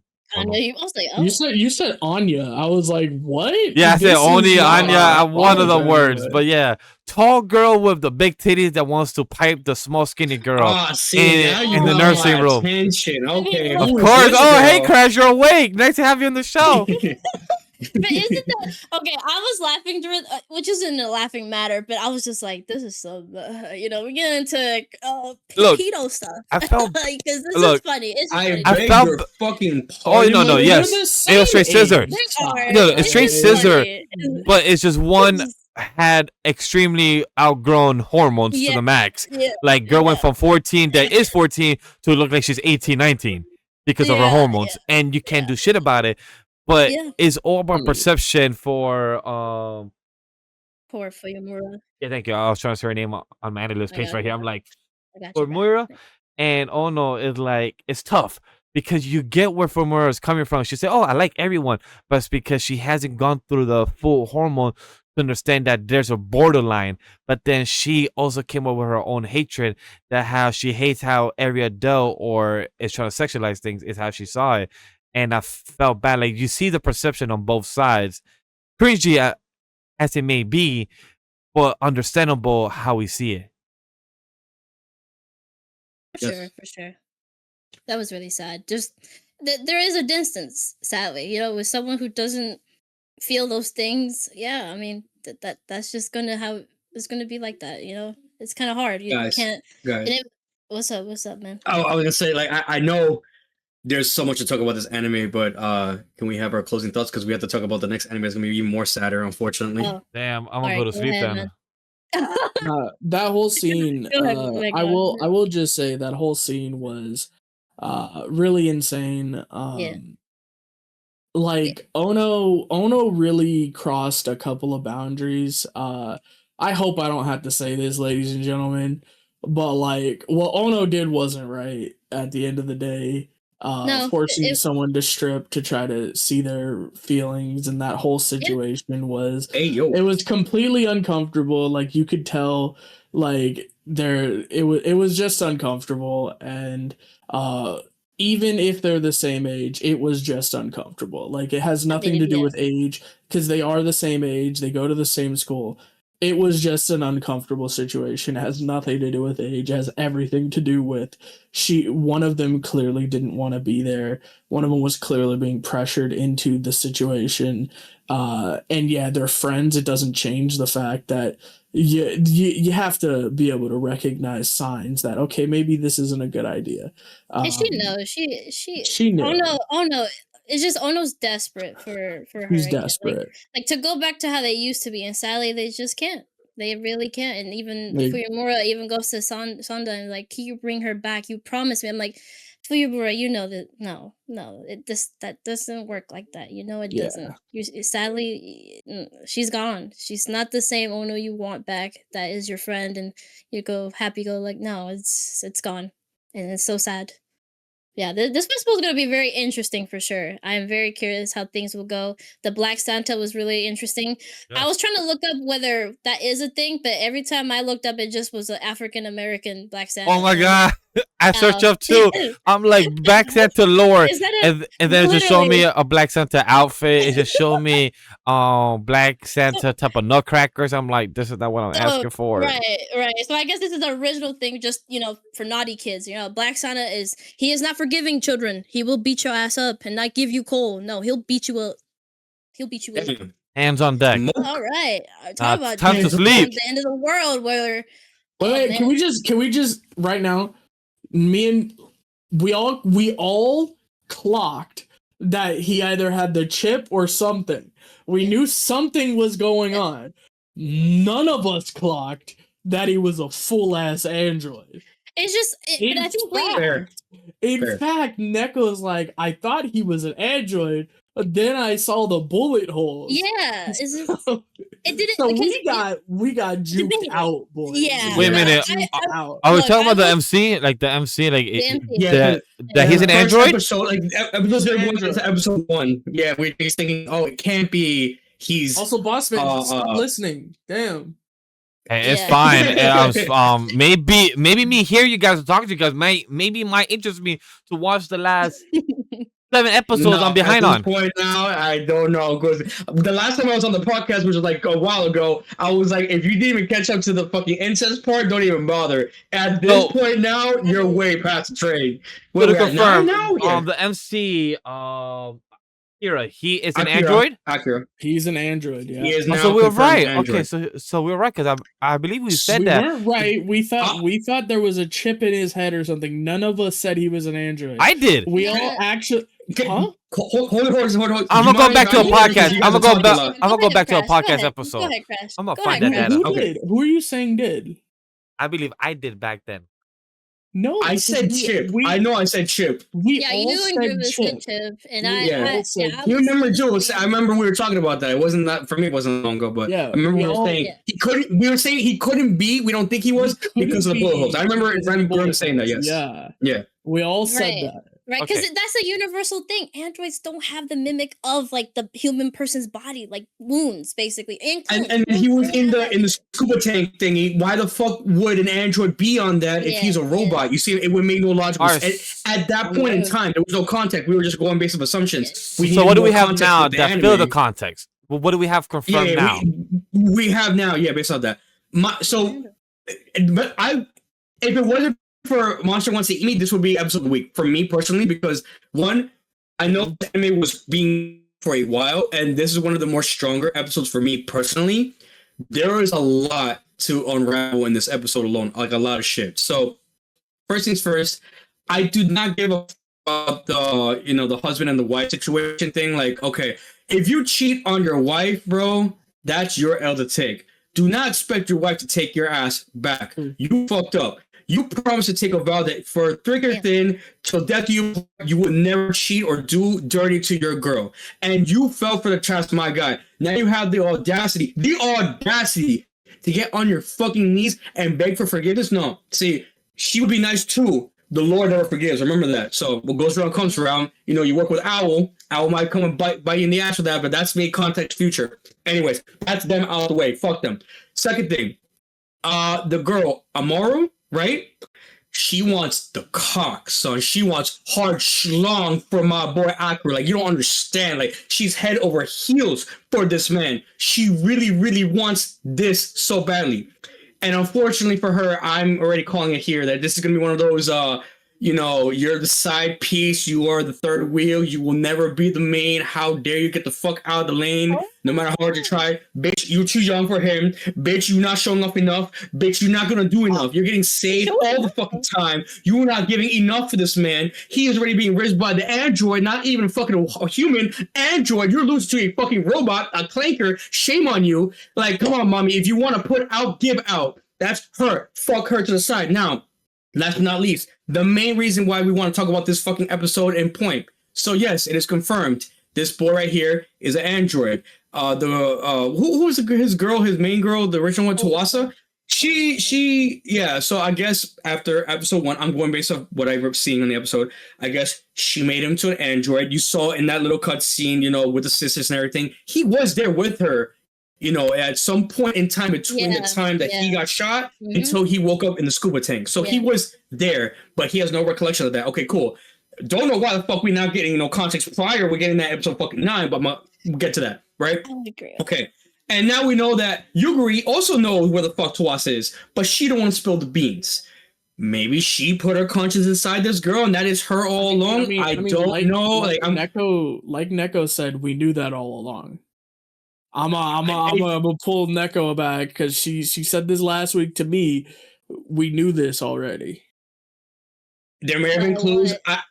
For me personally, right, as somebody from a certain part, episode 3 or 4, from the incest part up until now, the show was getting a little mid. So forgive me for me personally, if I'm not paying attention to certain clues. If you guys are more paying attention to me, good on you because you peeped that. But me, I'm like, why the fuck would I care at this point? Like, you know what I'm saying? I was at that point. Now we're getting to the part of the story where shit's getting interesting now. Now we're seeing good shit. Mind you, I'm not even going to go and talking about that transition from, the whole train scene to then that point where they're fighting in some big ass arena. Like, that was just out of left field. You didn't see them walking. They just there. Like, okay, we about to throw hands to 2 sisters. Fucking Yuguri and what was the other girl? Yohime is her name? Whatever. Yeah, that was a little weird. Like, kind of just straight to the fighting part. Like, oh yeah, I'm gonna take you back to Owl. No, I gotta protect, my boy Aki or whatever. Like, that was a little weird to me. I didn't like that transition. It felt kind of fake. But at least we finally got some questions answered. That fucking finally. I don't know why it took that long. But one of the more stronger episodes of the release. Now in the next episode, we're gonna get actual fucking lore, origin story shit of what had happened with Tawasa all the way up until the point that Akira woke up in that scuba tank. I think that's great now that because it's episode 10. Then I assume from that point on, because we have 2 or 3 more episodes, 2 more episodes because episode 12. They're gonna go to Tokyo, and then maybe they might find her. We might find a big revelation about this whole show. Like, for me, I was worried that this anime was not gonna make any sense based off where everything is heading, because it was just like we're not getting enough answers. They threw everything all at once in one episode, which I thought was like, thank fuck. And now we have enough time to kind of finish things off and maybe get some kind of decent ending at the very least. Because again, I had a lot of high expectations for this anime. I'm very disappointed on how it went out, but at the very least, getting some kind of, at least I'm not gonna say it's trash now. It's still mid to me, but it's getting higher up there. Could be decent maybe in the next couple of episodes. Who knows? But that's how I feel about the anime in the episode. So so far. What do you guys think? Vanguard, you wanna go ahead? No, I thought it was a good episode. I think we're finally getting to learn some of the things we've been really waiting on to start learning. Like I said, it kind of tricked us that Akira was this entire time a android. I'm thinking that what if Yugure is Tawasa and he is meant to be the replacement for Akira. I also want to know if Tawasa's alive, and if Tawasa's alive, does that mean Akira's also alive? Because right. we know that Akira was alive, like you said. And I can't wait for next episode because we're gonna see Tawasa and Akira's full story. So we're gonna see what happened. And like you said, again, we saw them alive when he was older and when she was older. Right. So there's a lot of time we don't know what was going on. There's a lot of things we don't know what has happened. I'm really interested to see how their story panned out, how Akira contributed to the state of the world, because it doesn't seem that a lot of this is attributed to him. It seems like it's attributed to Tawasa. I want to see if Yugure is Akira. Or now, if Yugure is Tawasa, does that and Yugure is based off of Tawasa's companion, the desktop companion, whatever we want to call it, the robot, if maybe this Akira is the robot that Akira had and Akira's memories put into it, and that's what is happening here, and Akira kind of overrode the bot a little bit, or the bot has completely adopted to being Akira, and now this is why they're going to be together as sort of like an everlasting way to help look over this world, maybe. I'm really intrigued to see what's going on here. I really am. I can't wait for next episode. Next episode promises to be awesome. I can't wait to see if maybe Akira and Tawasa maybe had children. I doubt it. I think these AI are probably, these androids are probably akin to their children. Yeah. But I want to see what happened. And I want to see if Akira and Tawasa are alive, or if they've probably already passed, and what that entails, what Akira is going to do from here on. Because Akira, we have seen, has started to fall for, at the very least, Yugure. And maybe the preaching about a more diverse relationship, I guess. Maybe we can get Amaru in on this. Who knows? Maybe I'm just saying, maybe we're not going to be pushing like children, and we're just going to be pushing a three-way, like maybe we're going to go back to that, who knows? I don't know. I'm interested. I'm actually for, like they were saying so inelegantly earlier, I'm actually interested for what's coming next, unlike previous weeks. That is true. So, I think this is the episode we've needed the most. I really don't think we needed the past episodes. I don't think we didn't need to wait until, what is this, episode 9 for this? I don't think we need to do it's episode 9. Episode 9. All this other stuff. I don't care, bro. This was just a filler, sadly. There was no reason for the incest thing. There was no reason for the... For this other stuff, I don't know. Like, maybe, yes, it gives, like, world building to, like, this world. Wait, now, hold on. Someone clip this. Don't forget, I wasn't here to talk about this, but I did catch up to this. Bro, I forgot his name, but my boy, the ex-owl guy, the one who was lubing up that girl with that Diddy oil, bro, and putting on her titties. Oh, my God, that was peak. I was like, okay, now this shit not mid anymore. This shit getting gassy. Okay. But we know it's not, I don't know if it was already spoken about, again.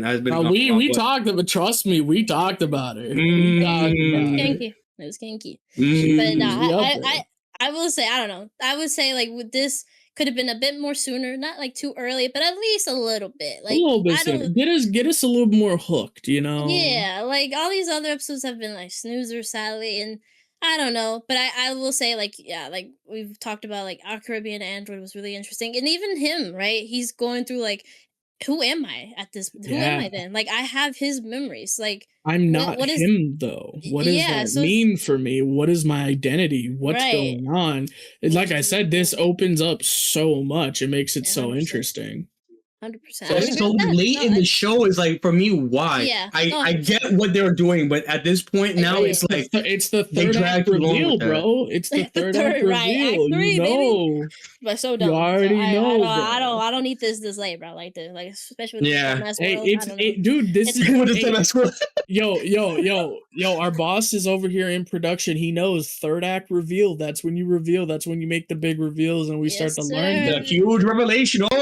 Like I give a fuck. Other stuff to be good. That literally is climax storytelling. That's climax storytelling. How you build it up. Yes, it is. But you gotta make the other stuff so interesting for it to hit harder in the third act. Take a step. Well, talking don't about know. third act, are we ready to get to end our second act? Damn, I mean, bro. I mean, Ew, man.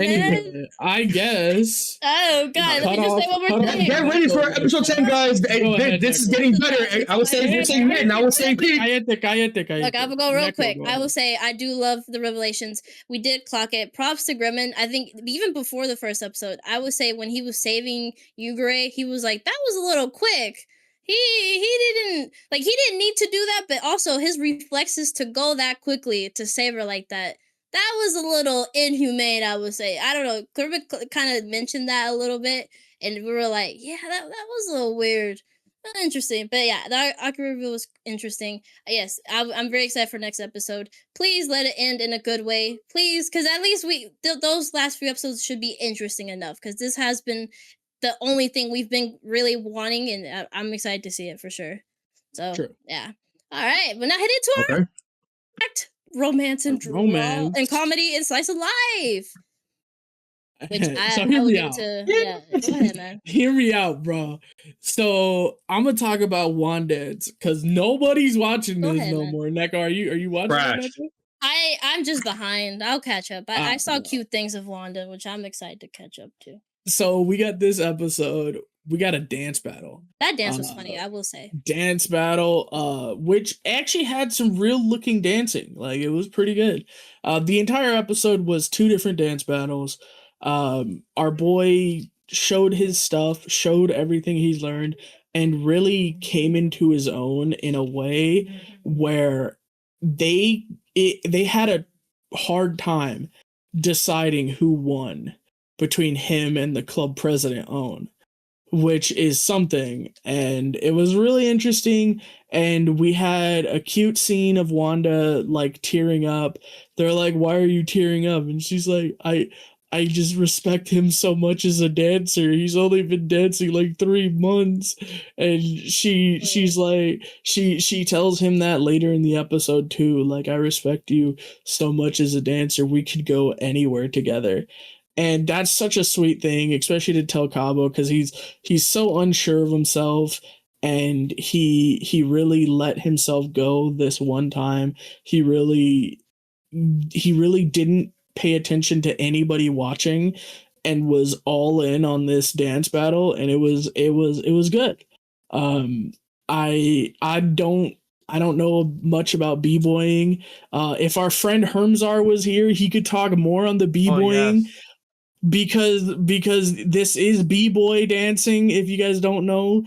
And Hermzar, check out his channel, by the way. He doesn't do a lot of anime reviewing anymore. He's been playing a lot of TCG stuff, but check him out. He's a good friend of some of us here, most of us here except for Crash.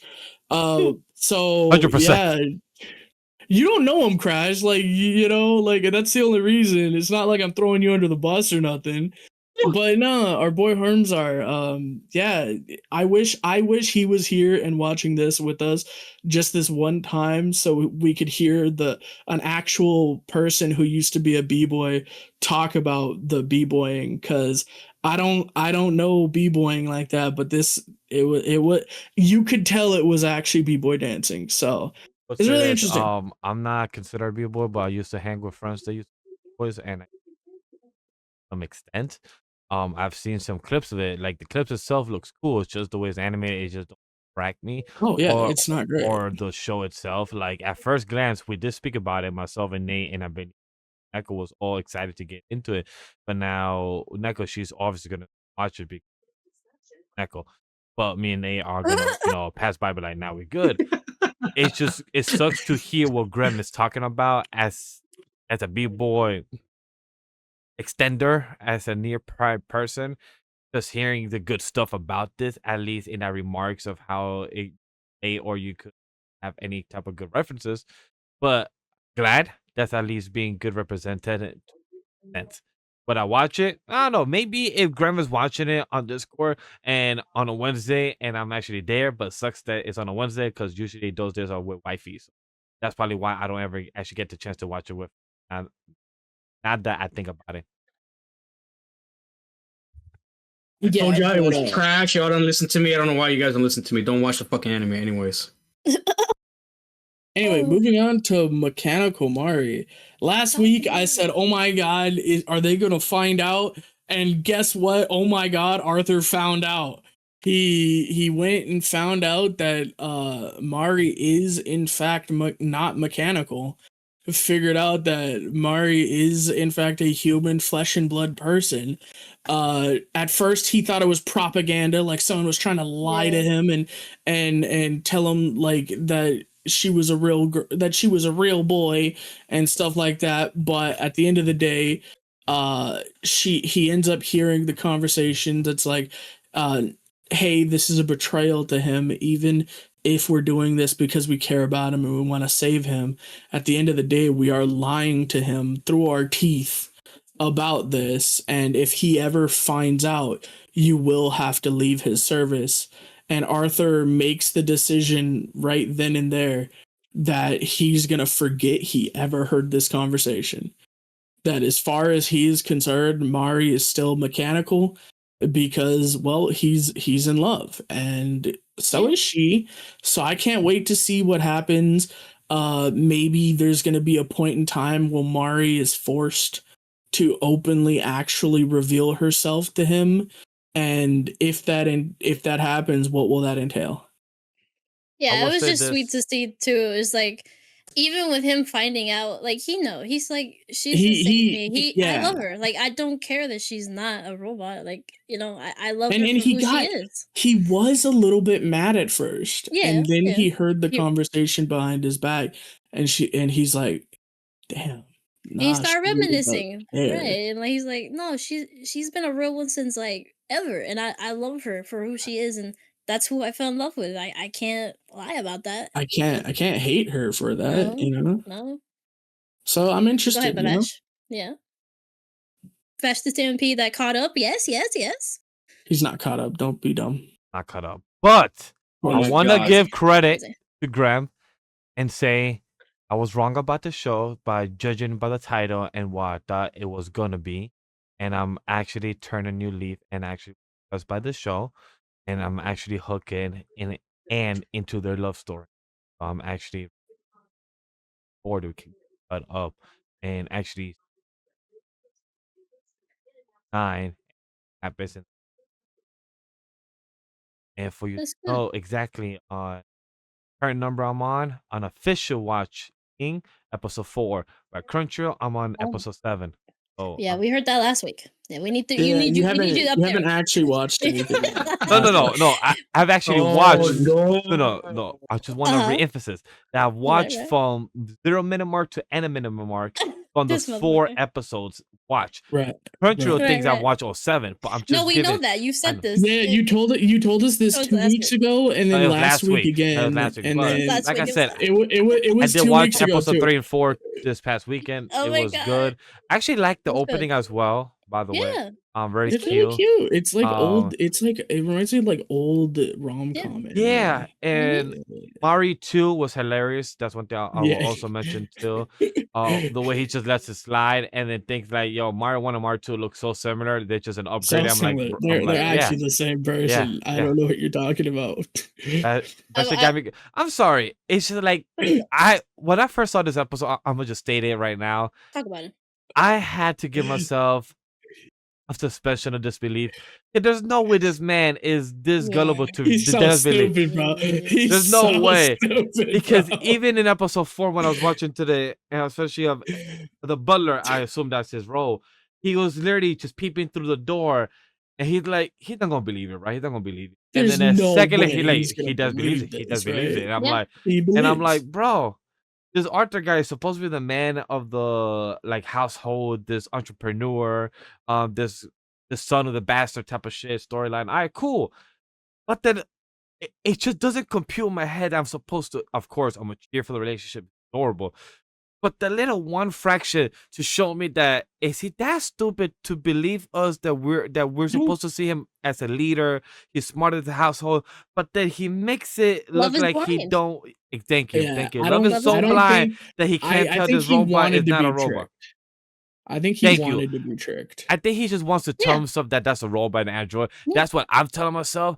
That's what I'm giving myself my head canon. Even if the show or the manga that I'm not reading, but the show itself is like telling us, in my head, I'm giving the extra head canon of what is happening. Like, hey, he's just pretending. He's just going with the flow. He probably sensed the haki that she's not, that she ain't dangerous. That's what I'm telling myself. That's what I'm gonna just state. I would say like it's like Love is Blind, right? Like I mean, like you don't see the flaws of some person because you just he wasn't in love with her to begin with. That's the thing. I think he wanted to be tricked because he does want to believe in people. I think this was one of those situations where he wanted to be tricked because he wanted to believe his. I don't think it's a butler, but he wanted to believe him, right? Right-hand man, his butler, assistant. his assistant. Yeah, like one of those that we don't know. I think he wanted to believe in him and wanted to believe that if he was bringing another person in, that it was like his recommendation. Like, I'm not gonna get backstabbed. No, he has sussed him out before, right? Because he was like, "Oh, you're the one that has been doing," like no, he doesn't fully trust anyone. That is the thing. He does not. Even though he wants to, he knows like no, there's he does people trust, that done me dirty. I think his uncle, the people that we saw in episode 3 that came to the tea party, and the auntie kind of knows that. I do think he trusts his uncle and aunt, though. Yes, but. To some extent, like he kind of shows up because like the mom was walking around the house. I think he wants to. I think he's willingly being tricked here, whether he knows it or not. Yeah. Like I think that he does believe she's a robot, but I think that's because subconsciously he wants to be tricked. Agree. That's my headcanon. That's what I think. I'm glad that we had a tech talk for this. Because there's no way in hell he's this stupid. Love is blind is all I'm saying. I'm telling you, love is. By the way, I hate that cousin or half brother of him that keeps trying to fucking assassinate him. I'm like, bro, he's funny though. He is funny, but like he keeps failing, but he just keeps having the bad or worst assist or the worst assassin. Like, yo, if Crash was watching this, he would be like, yo, I don't approve of them in the assassin, brotherhood. They suck. Yeah. I'm glad I didn't have to first say it out loud. He already took the words out of my mouth. They don't belong. Anyways. Let me not get into that. Yes, they don't belong. Anyways. No, I'm happy you guys enjoy. That is great. That's awesome. Really good. Yeah, I'm enjoying it. This is one of the romance anime that I'm actually only watching out of our category. Because there's like 2 others I would still consider romance, but we put them in the fantasy side. Right. But that's what I'm saying. Like out of our category, at least I'm glad I'm watching one now. That is good. That's good.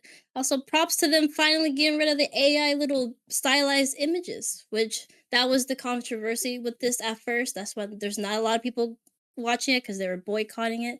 But good they took it out.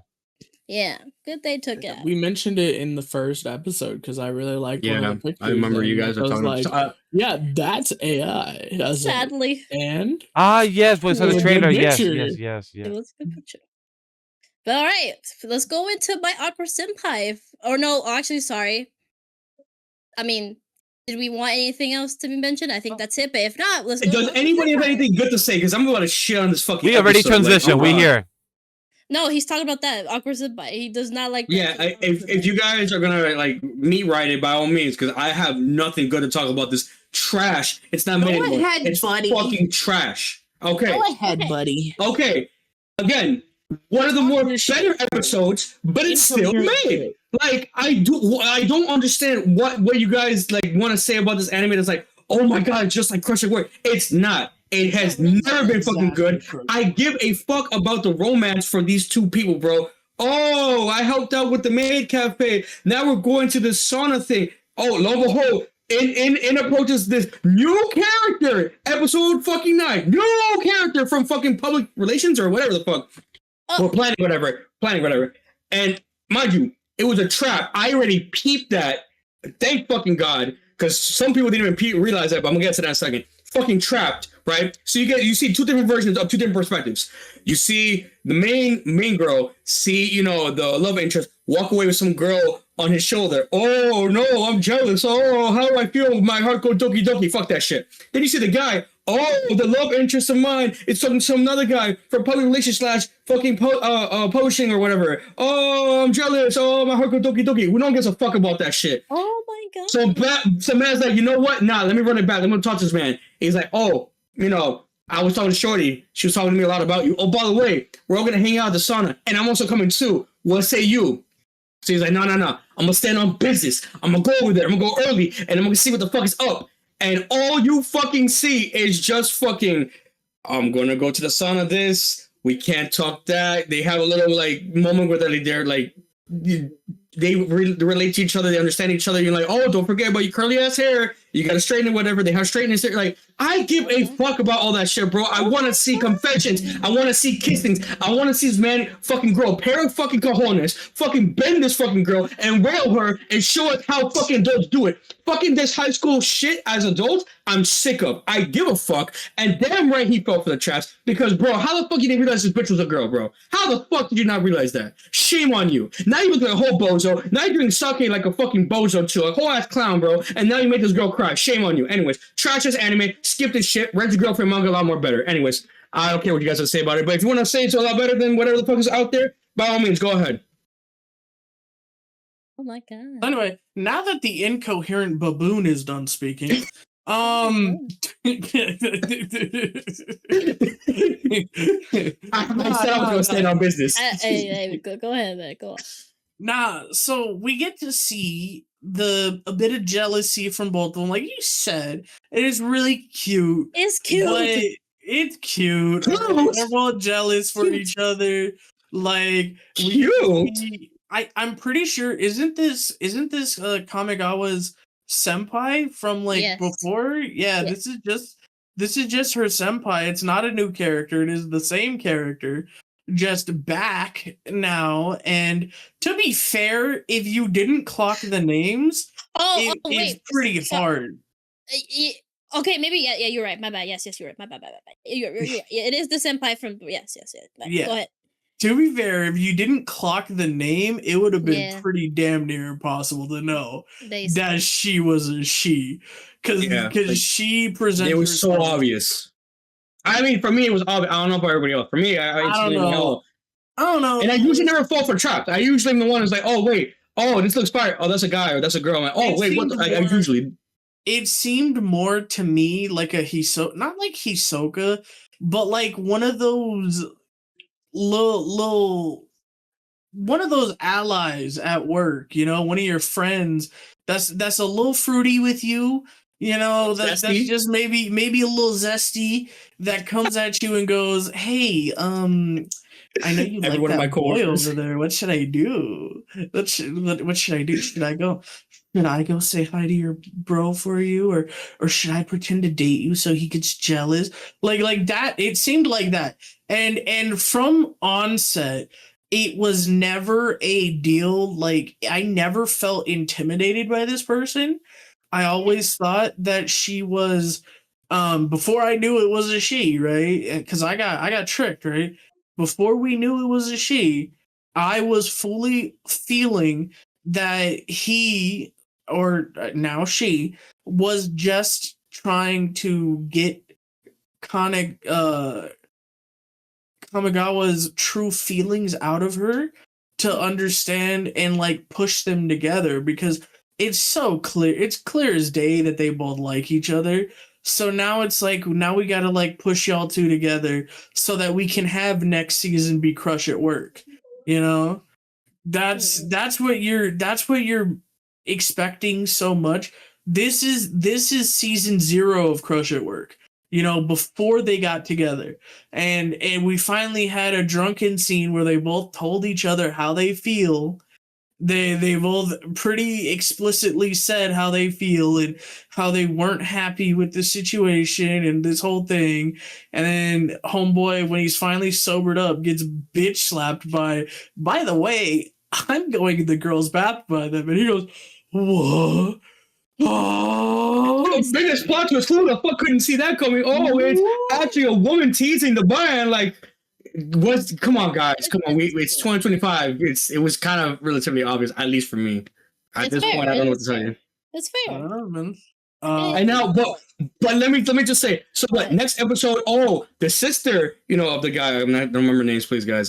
Cook me in the comments, whatever. But the sister, that's gonna be the whole episode of itself. Love interest gets jealous of the sister, like, oh, where, miscommunication, misunderstanding. Oh, it's a sister, it's not a wife or a girlfriend, whatever, right? Or even fucking cousin. Who the fuck cares? Then you got 2 more episodes left, and then I assume episode 11 is gonna be like misunderstanding between the two, like love, not love, get to argument, whatever, and then 12 is redemption arc, where you're gonna have to like try to fix that fucking problem. Then maybe, just fucking maybe, a kiss, and then fucking credits, and then my Awkward Senpai. That's it. That's the whole ass anime. How in the fuck is that interesting to anybody right now? Explain to me. What you're failing to see is season 2 coming next year.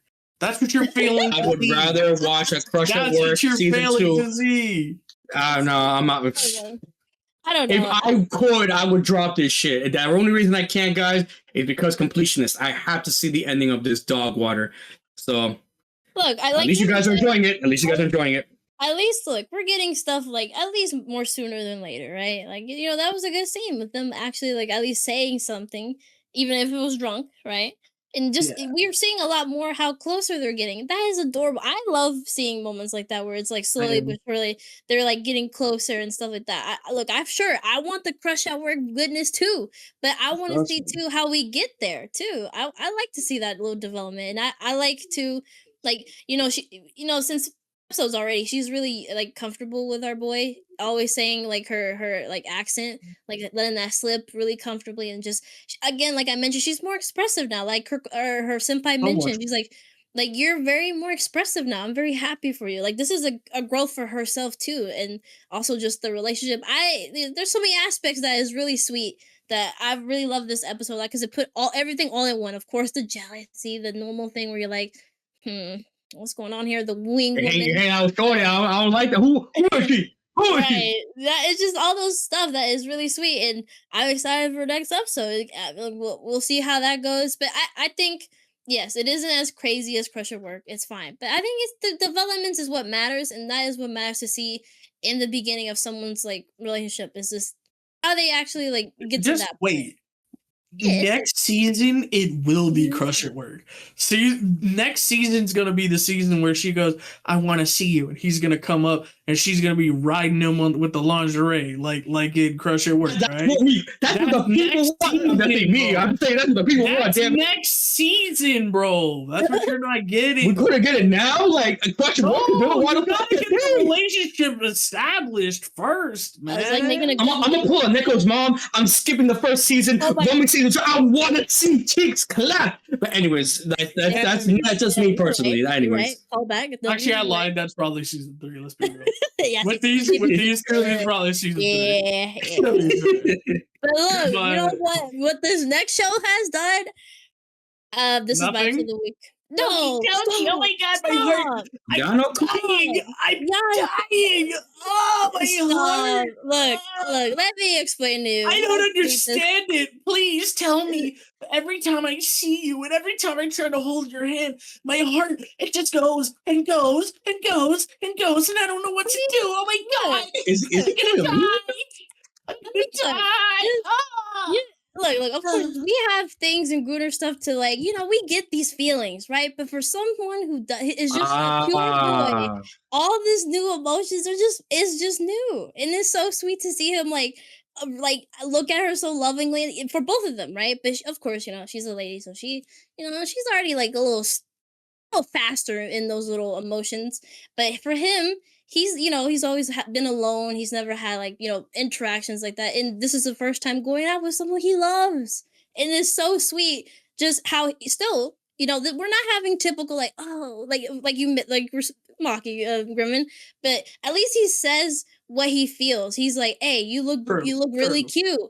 Some, shy boy, would be like, but you're so and never says mamacita, you looking like a snack. You looking mighty good. Yeah, he says it, and I'm so happy because usually they'll say it in their head and be like, oh man, the Hashiba last episode, but Yano-kun actually says these things, and he's like, hey, I want to see you cook because I really want to have your cooking, and he's there by her side, and she's cooking. They look like newlyweds. Miso soup.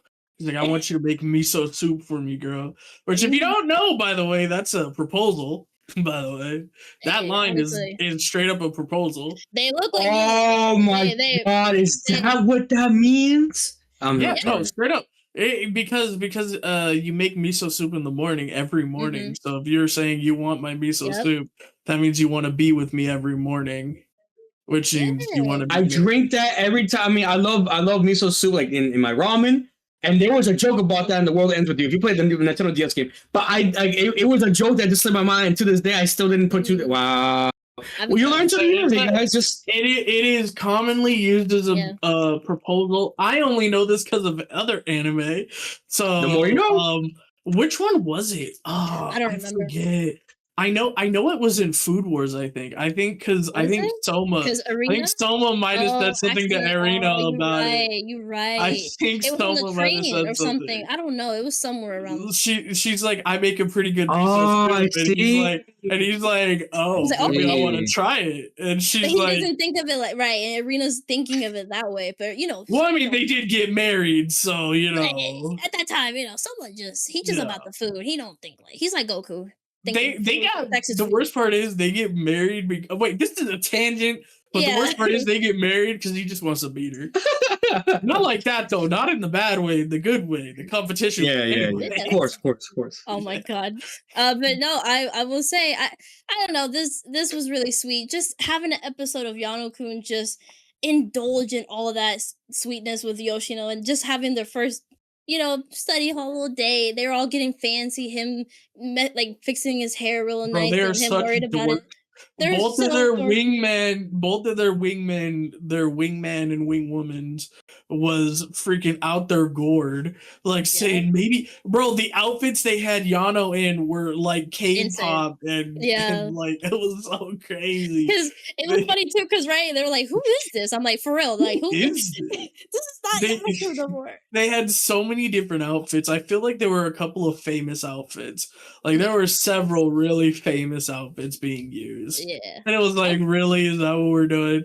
And then we had on the other side the wing girls, the wing women being like, hey, maybe you can doll yourself up with a little bit of makeup and look really cute. And they went through the makeup aisle and Yeah. I was like, do you want us to do your makeup for you? He was like, no, I want to learn. And it was the whole vibe. They're both dorks. They both get together.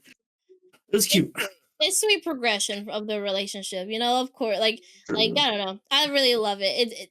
It's definitely more better than will they, won't they? We're actually having a steady progression. It's not like anything crazy. They're not putting their pants down. No, we're just getting the steady of them enjoying their presence and of course maybe a With their bit more. pants down. What'd you say? Yeah, it's a little crash joke. They're not fucking anything. They're not bending her over. No, this is just They're not bending over. this is a steady relationship that I really have been enjoying each week. And just Yano-kun, man. I don't know. I love seeing him just love struck, and even our girl, we already been new, but for Yano-kun, it's just so fun to see his new feelings. Like he's like, she is so beautiful. I love when she's cooking, he even draws her, like while he's trying to draw like a sculpture, he just draws Yoshino and it's so funny. It's just like, damn, you really love her. He's like, oh, I drew her unconsciously. Oh god. Oh god. It's just really cute. And Hashiba, Hashiba's just being a bro still while also being a rival. He's just like, He's being a bro while also taking his little hits of revenge. Like, yeah, I ain't gonna tell you what you feeling. I ain't gonna tell you. Nah, you gotta you figure that out yourself. Yeah. So it's Which like, I would have been really mad that he didn't say anything Mm. if it wasn't for Yoshino at the very end saying my heart was beating so fast the whole day, and that reaffirmed to him that it's Yeah. like, oh, it really is love. And Yeah. and if that hadn't happened, I'd have been on a crash type beat about Awkward Senpai for this episode. That's fair. I'd have been so heated, but that happened, which really made Yano understand, which made this episode really good. It made it for me. It made it really a good episode. Like I said, we gotta give props to Yano. He's a little ditzy and a little too pure, but when it counts, he does clarify his feelings, and he's like, "No, I feel this way because of her, and I love her. I really do." And it's nice. It's better than other MCs, I would say, because my goodness, God, when they're dating, they just too nervous, and it's fair to be nervous. But golly, say how you feel, so the other person knows. And like Yoshino even told him, right? Like, oh, my heart was beating for you the whole day. You look so cool today. I really had a good time, and he was just happy. He was like, he didn't say it back out loud fully. He just was like mumbling. He's like, me too. I did too. I really enjoyed our time. So it was sweet. Diabetes the whole time. I literally after the episode, I had to like breathe because it was just so cute. I think I was holding my breath with how cute it was, and I just had to go like, "Ah." It was awesome. If you It was breathed, cute. if you breathed in all that sugar, you'd have had diabetes. That's why. I would have 100%. You had to That hold your cake, breath. Yeah. yeah, 100%. All that cake on the table, I was like, fuck, give me all that cake. Oh. Golly. No, a good episode. Mm. Yeah, Yano-kun's a good time. I would always recommend it. And I've been loving the progression. Really nice. Really nice. All right. If we Okay. have nothing to say about our romance and comedy and slice of life, we're gonna go to it. Isekai and fantasy. Woo! All right. All We're gonna right. start off with Monster Meat. I haven't caught up, Sally. I'm I playing. have. So, yeah. Okay, I wanna speak on this episode for one reason and one reason only. If it's the same thing we're Earlier- thinking about, then by all means. Earlier in the season, I was asked by Nate because he was so mad about this. He said she's gonna end up having all these men around her. She's gonna be being pulled this Oh, is way that and a- that way, okay. and I really hate that trope. No, actually, she's gonna get these hot-looking women around her, and she's gonna be feeling doki doki about them the whole time, which is somehow better because then they're talking and you got this really cool, her new head knight, really cool looking girl who pledges her sword and Blanche. Blanche, Blanche, which just means white in French, guys. Just call her white. So we got this white chick, who shows up and like I pledge myself to you, and she's like, oh my god, and we get to see Melfi really turn it up and really show herself for being who she is, and sitting there going, no, I'm not worthy of your sword yet. Like, don't give me your life. I don't want that. I want to be worthy of that. So right now I'm giving this back. Like, I'm giving you your sword back. Like, I'm not worthy of that. Please don't pledge it to me until you think I'm worthy of it. I don't care. I understand that you are worthy knights, and I respect you fully as that. I'm not turning you down because you are not worthy. I am saying I'm not worthy. And it was a really cool scene where she earned a lot of respect from the knights, from all three of the lady knights that were assigned to her. They all respect her a ton because of that. But so she earned a lot of points there. And the rest of the scene goes out, and it's really a lot of fun when Blanche sits there and goes, oh yeah, so my husband, and he goes, well, you have a husband? Yeah, buzzkill for me. Look, we love MILFs as much as the next guy, but when you're still married with two My kids, daughter and my buzzkill. son, and my Buzzkill. daughter and my son, and it's like, oh shit, boys. damn, We should feel and that you next look time. like that? Damn. Like, yo, our girl was getting Melfi was getting a little bit jealous. Like, you saw it. She's like, damn, because she got princess carried by her too. Oh my god. Tomboy vibes, bro. Dude, I'm just saying, I would be okay if Blanche came and stole Melfi away from the from Artis. I'm not yeah, saying from the Duke. yeah, I'm okay if she wants to come and steal him. But the thing is, I will just say I have read the manga, so I know who her husband is, and it's probably not gonna happen. But like, you know, we respect it. But Okay. yeah. I mean, look, I as much as I want to joke around and be like, yeah, look, it was okay. Like, it really was okay to me. The seeing the knights and everything was cool, but again, it's one of those kind of situations where it's like you're on episode 9, you got 3 more episodes left, and there's not really a lot of significant things happening inside the anime. I really am just like, I'm chilling, you know what I mean? So seeing Block seeing not Natalie, even Lillian, even though she's 15 and she's considered an adult because she's a knight, is kind of crazy to me. But these girls seeing Melpheria, this princess, whatever, from a different, from Melfi, from different, state, I guess I wouldn't say country, but different, kingdom, kingdom. Duchy, not kingdom, duchy. Thank you, duchy. I just feel like, why do I bother caring? I mean, it's nice to see like she wants to look nice and good, and these girls have to help her out to like look like a princess type. But again, at this point, because I think the episode prior, the name was like what kind of people are you gonna see when he gets to like that duchy place? But we didn't see that. We just saw like the birds and everything attacking them in the air. I might be confusing the name of this house, but anyways, I just don't see a lot of substance going on. The anime, yes, there is some kind of romance. This love interest between the two. It's cool. I wouldn't say cute. It tries to be cute, but I'm just not like, oh my god, like my heart's going doki doki. Like it's nice. It's cool. It's whatever. I'm kind of just here. I'm not even saying I'm having a good time. I'm just here to watch, see what happens. But I mean, this anime negative Nelly, bro. What's the negative Nancy type? I have been just enjoy the sugar for being sugar, man. I'm glad you guys are enjoying it. I'm gonna watch it to the very end. I'm not gonna drop it, but I mean, at this point, she's not gonna do nothing ecchi. He's not gonna do nothing ecchi. They are freaks. I will say that, and I have admitted that before in the podcast. If something spicy may come along, I'm all for it.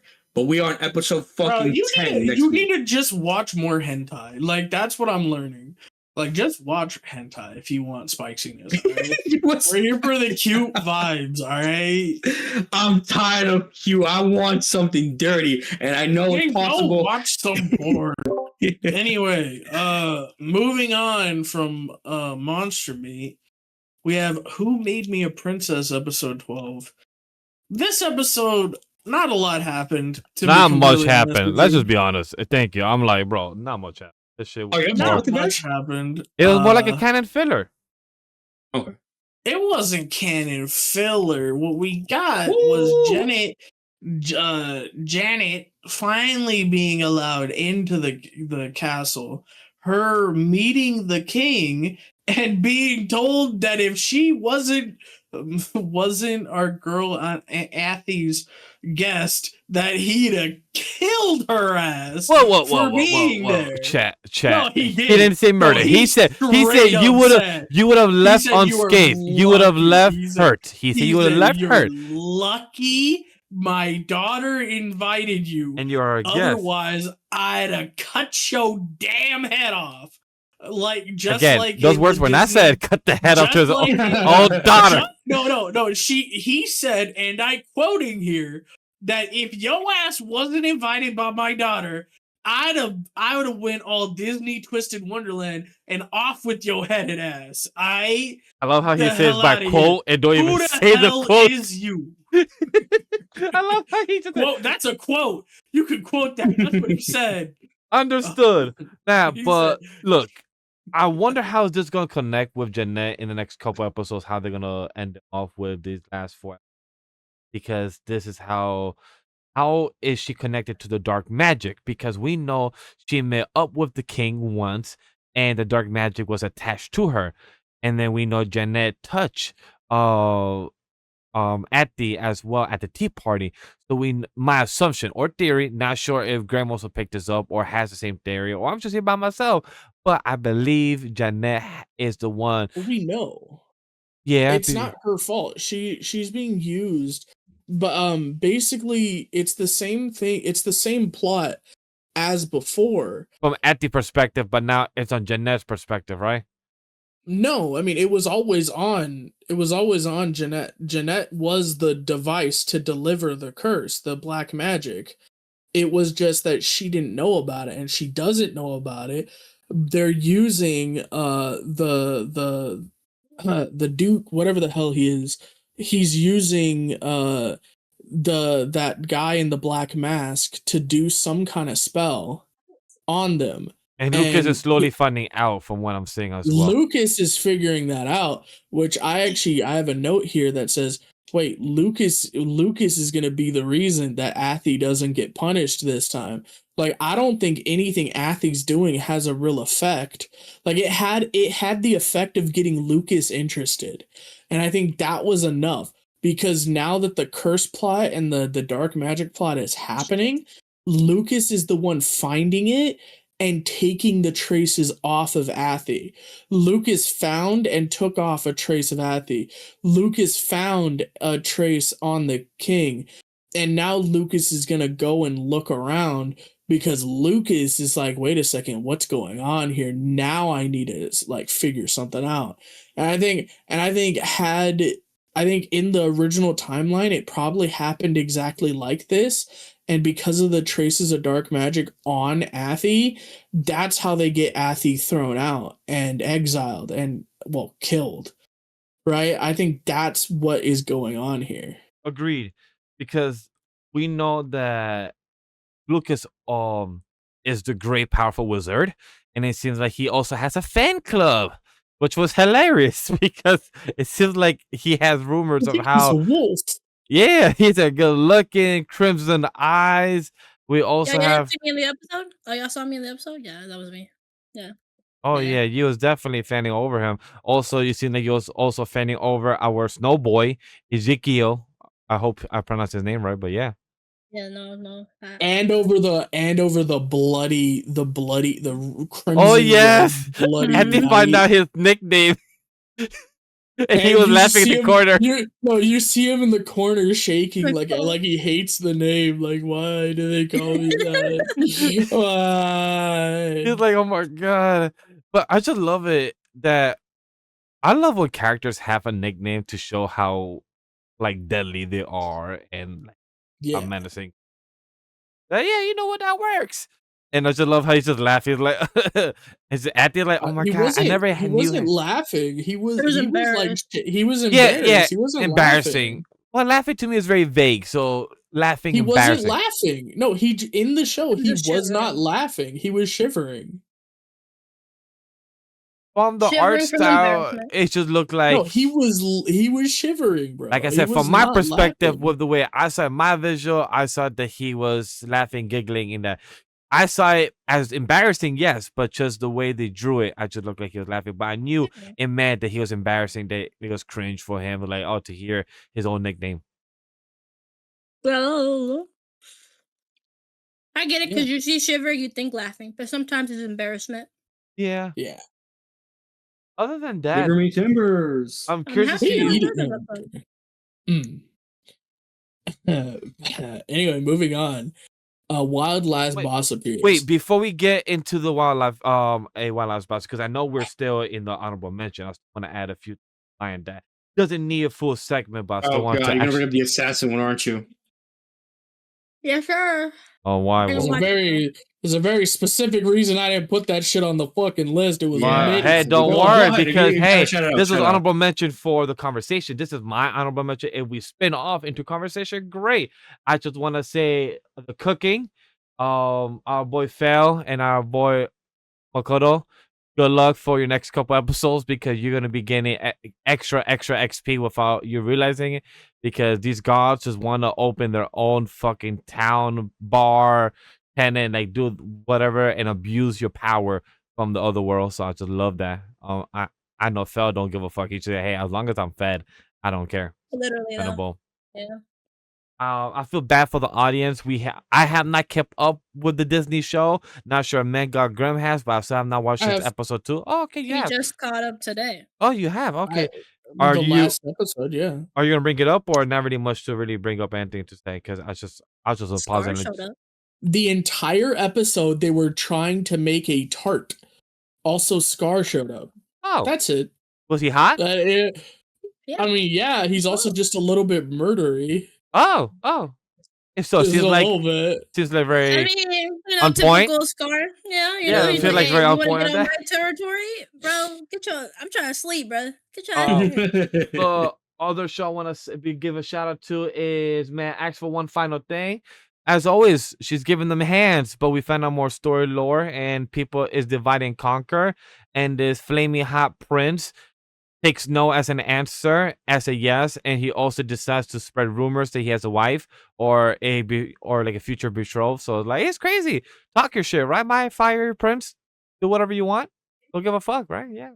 The last thing I was gonna bring up is yes, my status as an assassin All obviously right, exceeds a moving hero. on. A wild last boss Look, appears. look. All right, guys. Look, So I a enjoyed wild this last boss appeared. assassin. We learned some Look, lore sir, about man this God, world. man God. I'm right Dita now is locking. like, I am locking. Dita is like actually a Sir, beta tester. I'm here not, telling you not, the greatness of my status of an assassin. Graham, just let him get his It's piece. so Let him get his piece. Let him get bad, his- bro. It was a okay. Go ahead. Neko, so tell me Go. about it, how great it was, because tell me not, this episode was very It fun. was trash. What are you on about, boss man? bro? It was a shitty Even I'm saying it's episode, trash, dude. and I'm the assassin here. It was fucking horrendous. It was What are you on bad. about? Thank you for answering, Again? Neko. That was great. That was a That's great crazy. answer. That was a great answer. I did not watch any isekai. You didn't miss it. Thank you. Okay, so the three of us, 2-1. Move on. He likes to move later piece, and let's go. No, let him talk It's because I mid have, as shit. I have Let's another move honorable on. mention to talk about, so let him talk about it. Go ahead. Thank Vash. you, just thank said you. you Vash. watch Right, it, right. I said bro. except Isekai Quartet. If y'all didn't let me finish. That was. I would. Let's All go. right, continue, Vash. Continue. Thank you, guys. You know, great honorable mentions conversation here. But the Fucking assassin, mid-ass look, I channel. like where we're heading to this type of direction. I love how Amelia stands on her off 2 feet of her saying, And she "Hey, doesn't. you're not gonna She let him actually do doesn't. what he don't want to do." Like they're both trying to protect each other, so that's really adorable in the characters and seeing what happens within this. Except for that, it makes no sense characterization wise. I appreciate it. Let I him speak. appreciate it. Let him speak, please. You know, Let I him lost speak. interest Hey, even I'm talking about. I just lost interest. saying. Go ahead, Neko. Go ahead. Talk your Isekai Quartet. I mean, all I wanted to bring up is that this was really cool to see that Tanya. This is just also a little side thing. Tanya season 2 is real. It's coming back, Yeah. which that is hype. Which this is a little thing I wanted to talk about for a while now. That since this season is focusing on the characters actually progressing their story from what the seasons coming out. In the back of my head, I was like always thinking, I'm like, if Tanya did get more seasons, I wonder if some of the lore stuff would correlate with some lore stuff from other series, like we see with like ReZero and other stuff. So seeing this season 2 announcement, it's making me think of future Isekai Quartet seasons with Tanya and stuff. Because all the time with the Tanya characters, we don't really see a lot. It could be because I don't remember a lot of the stuff from Tanya since it's been so long, but they don't really we don't see nothing story wise actually being correlated in the episodes, ReZero with the with with what's her name, Bayoko, Konosuba with a lot of the monsters showing up, Overlord with other stuff like that. So it's I don't know. In the back of my mind, I was like, if Tanya did get more seasons, what other crazy things that would be in Isekai Quartet? And it's made me excited for more Isekai Quartet in that regard, because I'm like, that is really cool. Of course, right? This episode was just a chill time with the snow. They were all Literally chilling. time. They were just chilling, and it was sweet. I love how we just got to see a lot of the characters chill. Of course, seeing the Konosuba little snow things come up, even the Shogun come up. The Winter which- Shogun. It was so funny. He was just like, "Oh, I'll let the other one handle it." From Overlord, he was like, "No, I'm not a Winter You Shogun." talking about the Overlord guy? You mean from level 6? Him? I was like, Kokatis? "No, I'm not." But of course, with Otto being able to talk to the Shogun, which interesting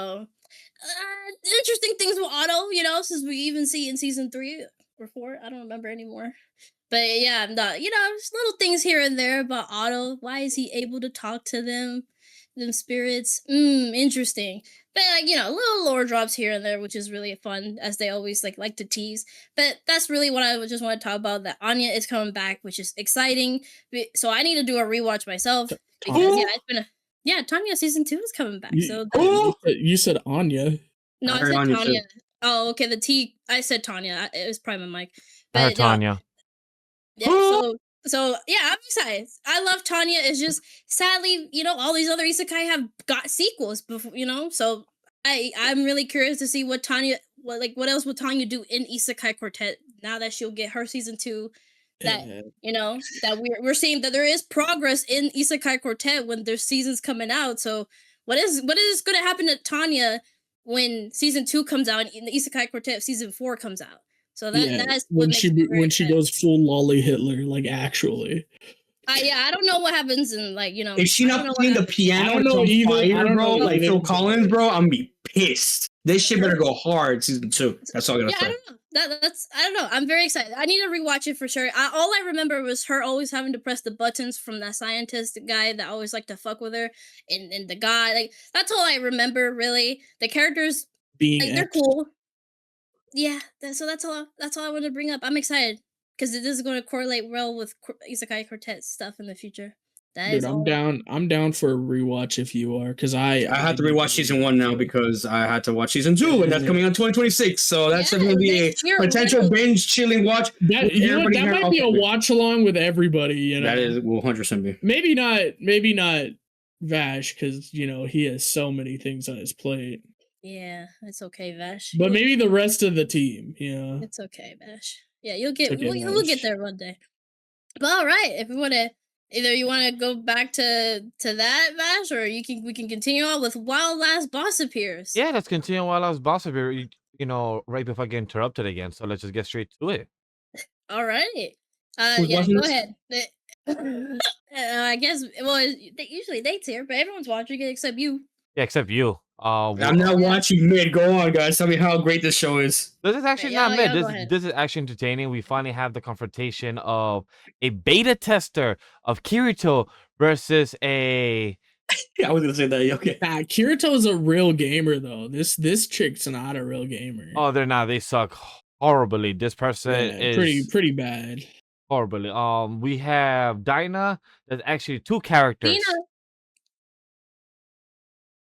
Two different personalities. So my question is to Neko, are they the same person, like SANDA and Santa, or are they like Oh my Yugi God, stop. and the Pharaohs? Just curious to know which one are they more like. Really, I mean, if they have a different conscience, then yeah, but they clearly do not. They so, yeah, they're the clearly same don't. person. Yeah, I think you're like, wrong here, I bro. don't really get that. I don't even get correlation. this joke. I think Yeah. you tried to make a joke and it's Like kinda the just Pharaoh bad. and Yugi are not. No. Yeah, the Pharaoh and so I Yugi don't- are two completely different people. Yeah, I don't. This is just tried, Dina though. playing It's okay. two different like roles. This is Yeah. role playing. This isn't Yeah. Two different But I characters. get you though. You're kind of I don't know, man. That joke Hey, just I tried to bring it just back. I wasn't trying to didn't put a land. joke there. I was trying to bring it back full circle from the comment It was to just- our No, previous it segment was to just now our kinda last bad. segment of the show before we I'm end. sorry, bro. It was just kind of It bad. I'm sorry. It just wasn't a good full circle. It's okay though. Yeah, It's all right. I'm sorry. I'm Continue, just man. sorry. Go ahead, bro. Yeah, Go ahead, man. cook, man, cook. The good Just one not was with that. with Just my not mom with that, binging, 'cause though. I was Good like- job, You Crash. guys could to continue, but we're already here on this conversation that, like we said, they have two sides.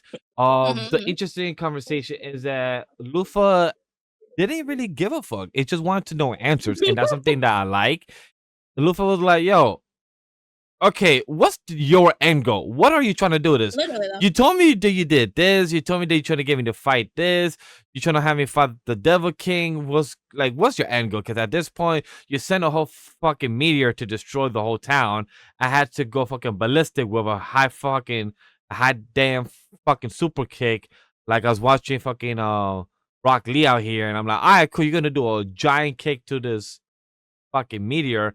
I felt like I was watching some type of Naruto, the Bond, the movie, because that's what I saw.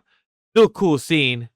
I thought we was gonna get some type of praise from all the archangels of the white angels and the black angels. I thought we are gonna get them to actually see, oh, we see Luffy. That's her. I guess nobody saw. I guess maybe a few people did. I don't know, but that was honestly cool. Sorry. That's No, it? I would agree. Yeah, Oh, okay. I was about to say nobody. Okay. that's really cool. I don't know. I think again, sadly, because I'm on Brandon's channel, people just all the comments I'm just seeing is like snicker. Do they know? I'm like, okay, you know what? Forget y'all. That's all I know. And I don't know. It was like you said, the cool revelations with Dina.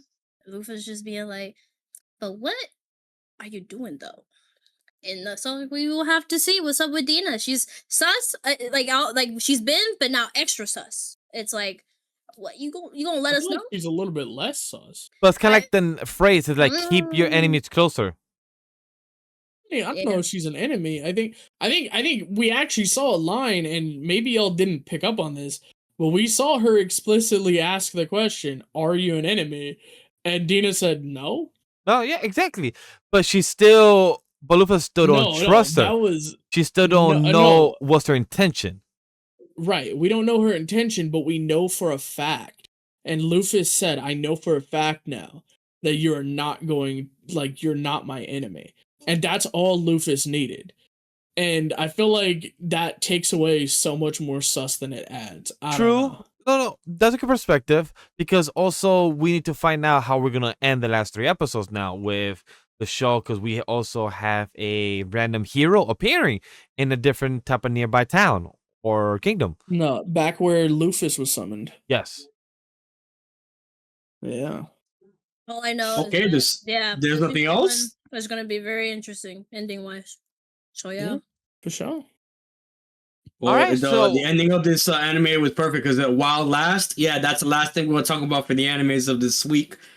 Now we're gonna go on to top rankings, guys, of the fall seasonal top 10. I don't have a personal list. I'm gonna make mine very quick.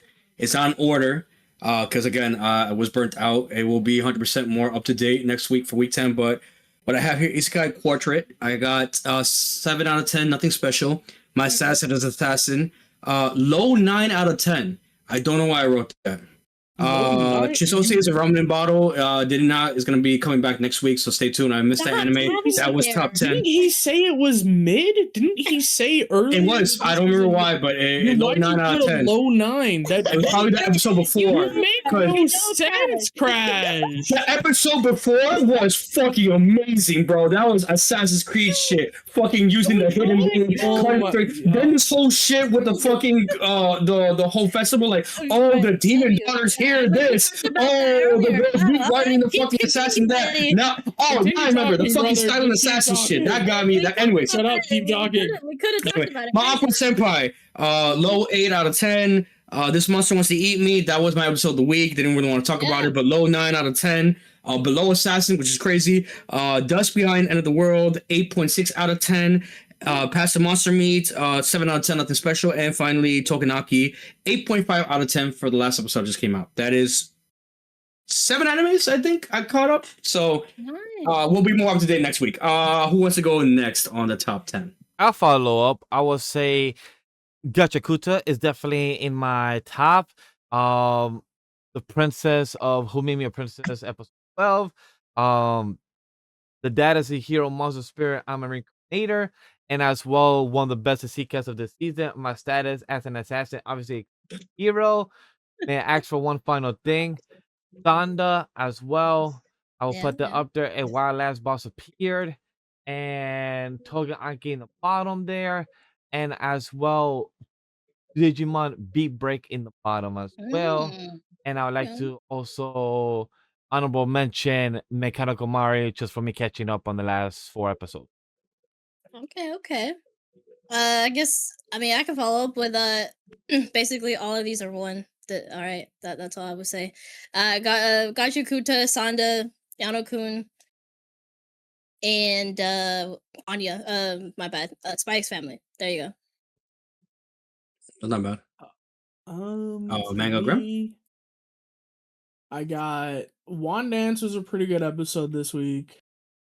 Gnosia was a fun episode. Dusk Beyond the End of the World was a really good episode. Solo Camp for 2 is always a vibe. Trust. Togenanki, Gachiakuta, of course, SANDA. May I ask for one final thing? There's pretty solid episodes all around. Except for when you watch, that dumbass assassin anime. That is actually bottom 1 for this entire week. It's the worst one. Okay. Or for Grem. Okay. No, I mean in general. Well, thank you everybody for being here for this episode. We, after the holidays, maybe we can all actually, be caught up. It's talk about me and Nate, and maybe Crush a little too. But we've all had a good time on this episode. I'm happy to have Crash here with us because we weren't supposed to have you, so I'm happy you did end up joining. That's great. Yeah, 'Cause it was a good and again, time. happy birthday from this Black Friday. Yes. Hopefully, you spend your money and give this money to Amazon, and just add it more to his $3 billion that is his Got net it. worth. Goddamn. Oh no, I would never do that, boys. Why do that when the missus and my friends could buy me what I want for my birthday, right? Easy W. Aw, look at that. You're winning good, actually. No, for real. Yes, sir. What the Yes, hell? sir. Nice. Well, as always a good time with these all trio guys. Goddamn, sorry, I was eating this good sandwich, so I'm in bliss. Oh no, I knew. Oh. I knew. I actually called it out. I was like, "What are you eating?" Oh, trust me, Oh, Good been yeah, chewing yeah. something. I'm like, what's going on here? We're falling I off here, said it- but hey, before we just I said continue it falling really off, quiet. I said, That's "What are funny. you-" chat, we appreciate for everyone tuning in for episode 57 for our week 9 Yippies. coverage. Stay tuned for week 10. We might have a full panel. We might have 4 people. We might Yeah. have a trio. Who knows? Only time will tell. And what's great is that, hey, by the time this episode comes out of week 9, the Assassin anime is also airing, so I can watch it and be eating my breakfast with the dub. So I'm excited, guys. So Oh, hopefully, yeah, guys yeah. are enjoying this podcast episode and as well watching the Assassin anime right after, like I do always. Stay tuned for more coverage for also our yearly 2025 best anime of the year on Weeb's Lounge as well with the Yeah. Off the Bench team collab. So go check that out. We're gonna have a good time for the best of 2025 as well for Weeb's Lounge and the best of the fall season for Off the Bench in this fall of December. So stay tuned. We'll see you in the next one, chat. Yeah, I will say this week has been very interesting. Like we even had like animation, like just godliness. This whole today specifically, so that was cool. Gachiakuta, man. Yeah, man. I go swallow that banana. I don't know what that means from what anime. I just have that and yeah, and then I wrote here, New York City and New York State are 2 different places, my guy. Don't you ever disrespect me like that ever again. Again, I don't know what anime that came from. Like, if you ever say that in an anime, bro, it's on sight. How the fuck would you confuse the two? It's a state and a city, my G. It says it in the fucking name. Bro, don't get me tight, bro. I'm God. Anyway, bye, guys. Yeah. You know where to follow us. We come back next week on business. Hopefully, Memory comes back after meat writing, his isekai stuff. Oh. Yeah, don't forget to follow us on the socials. Merch coming soon, maybe next year, and the website too. Don't stay tuned for that.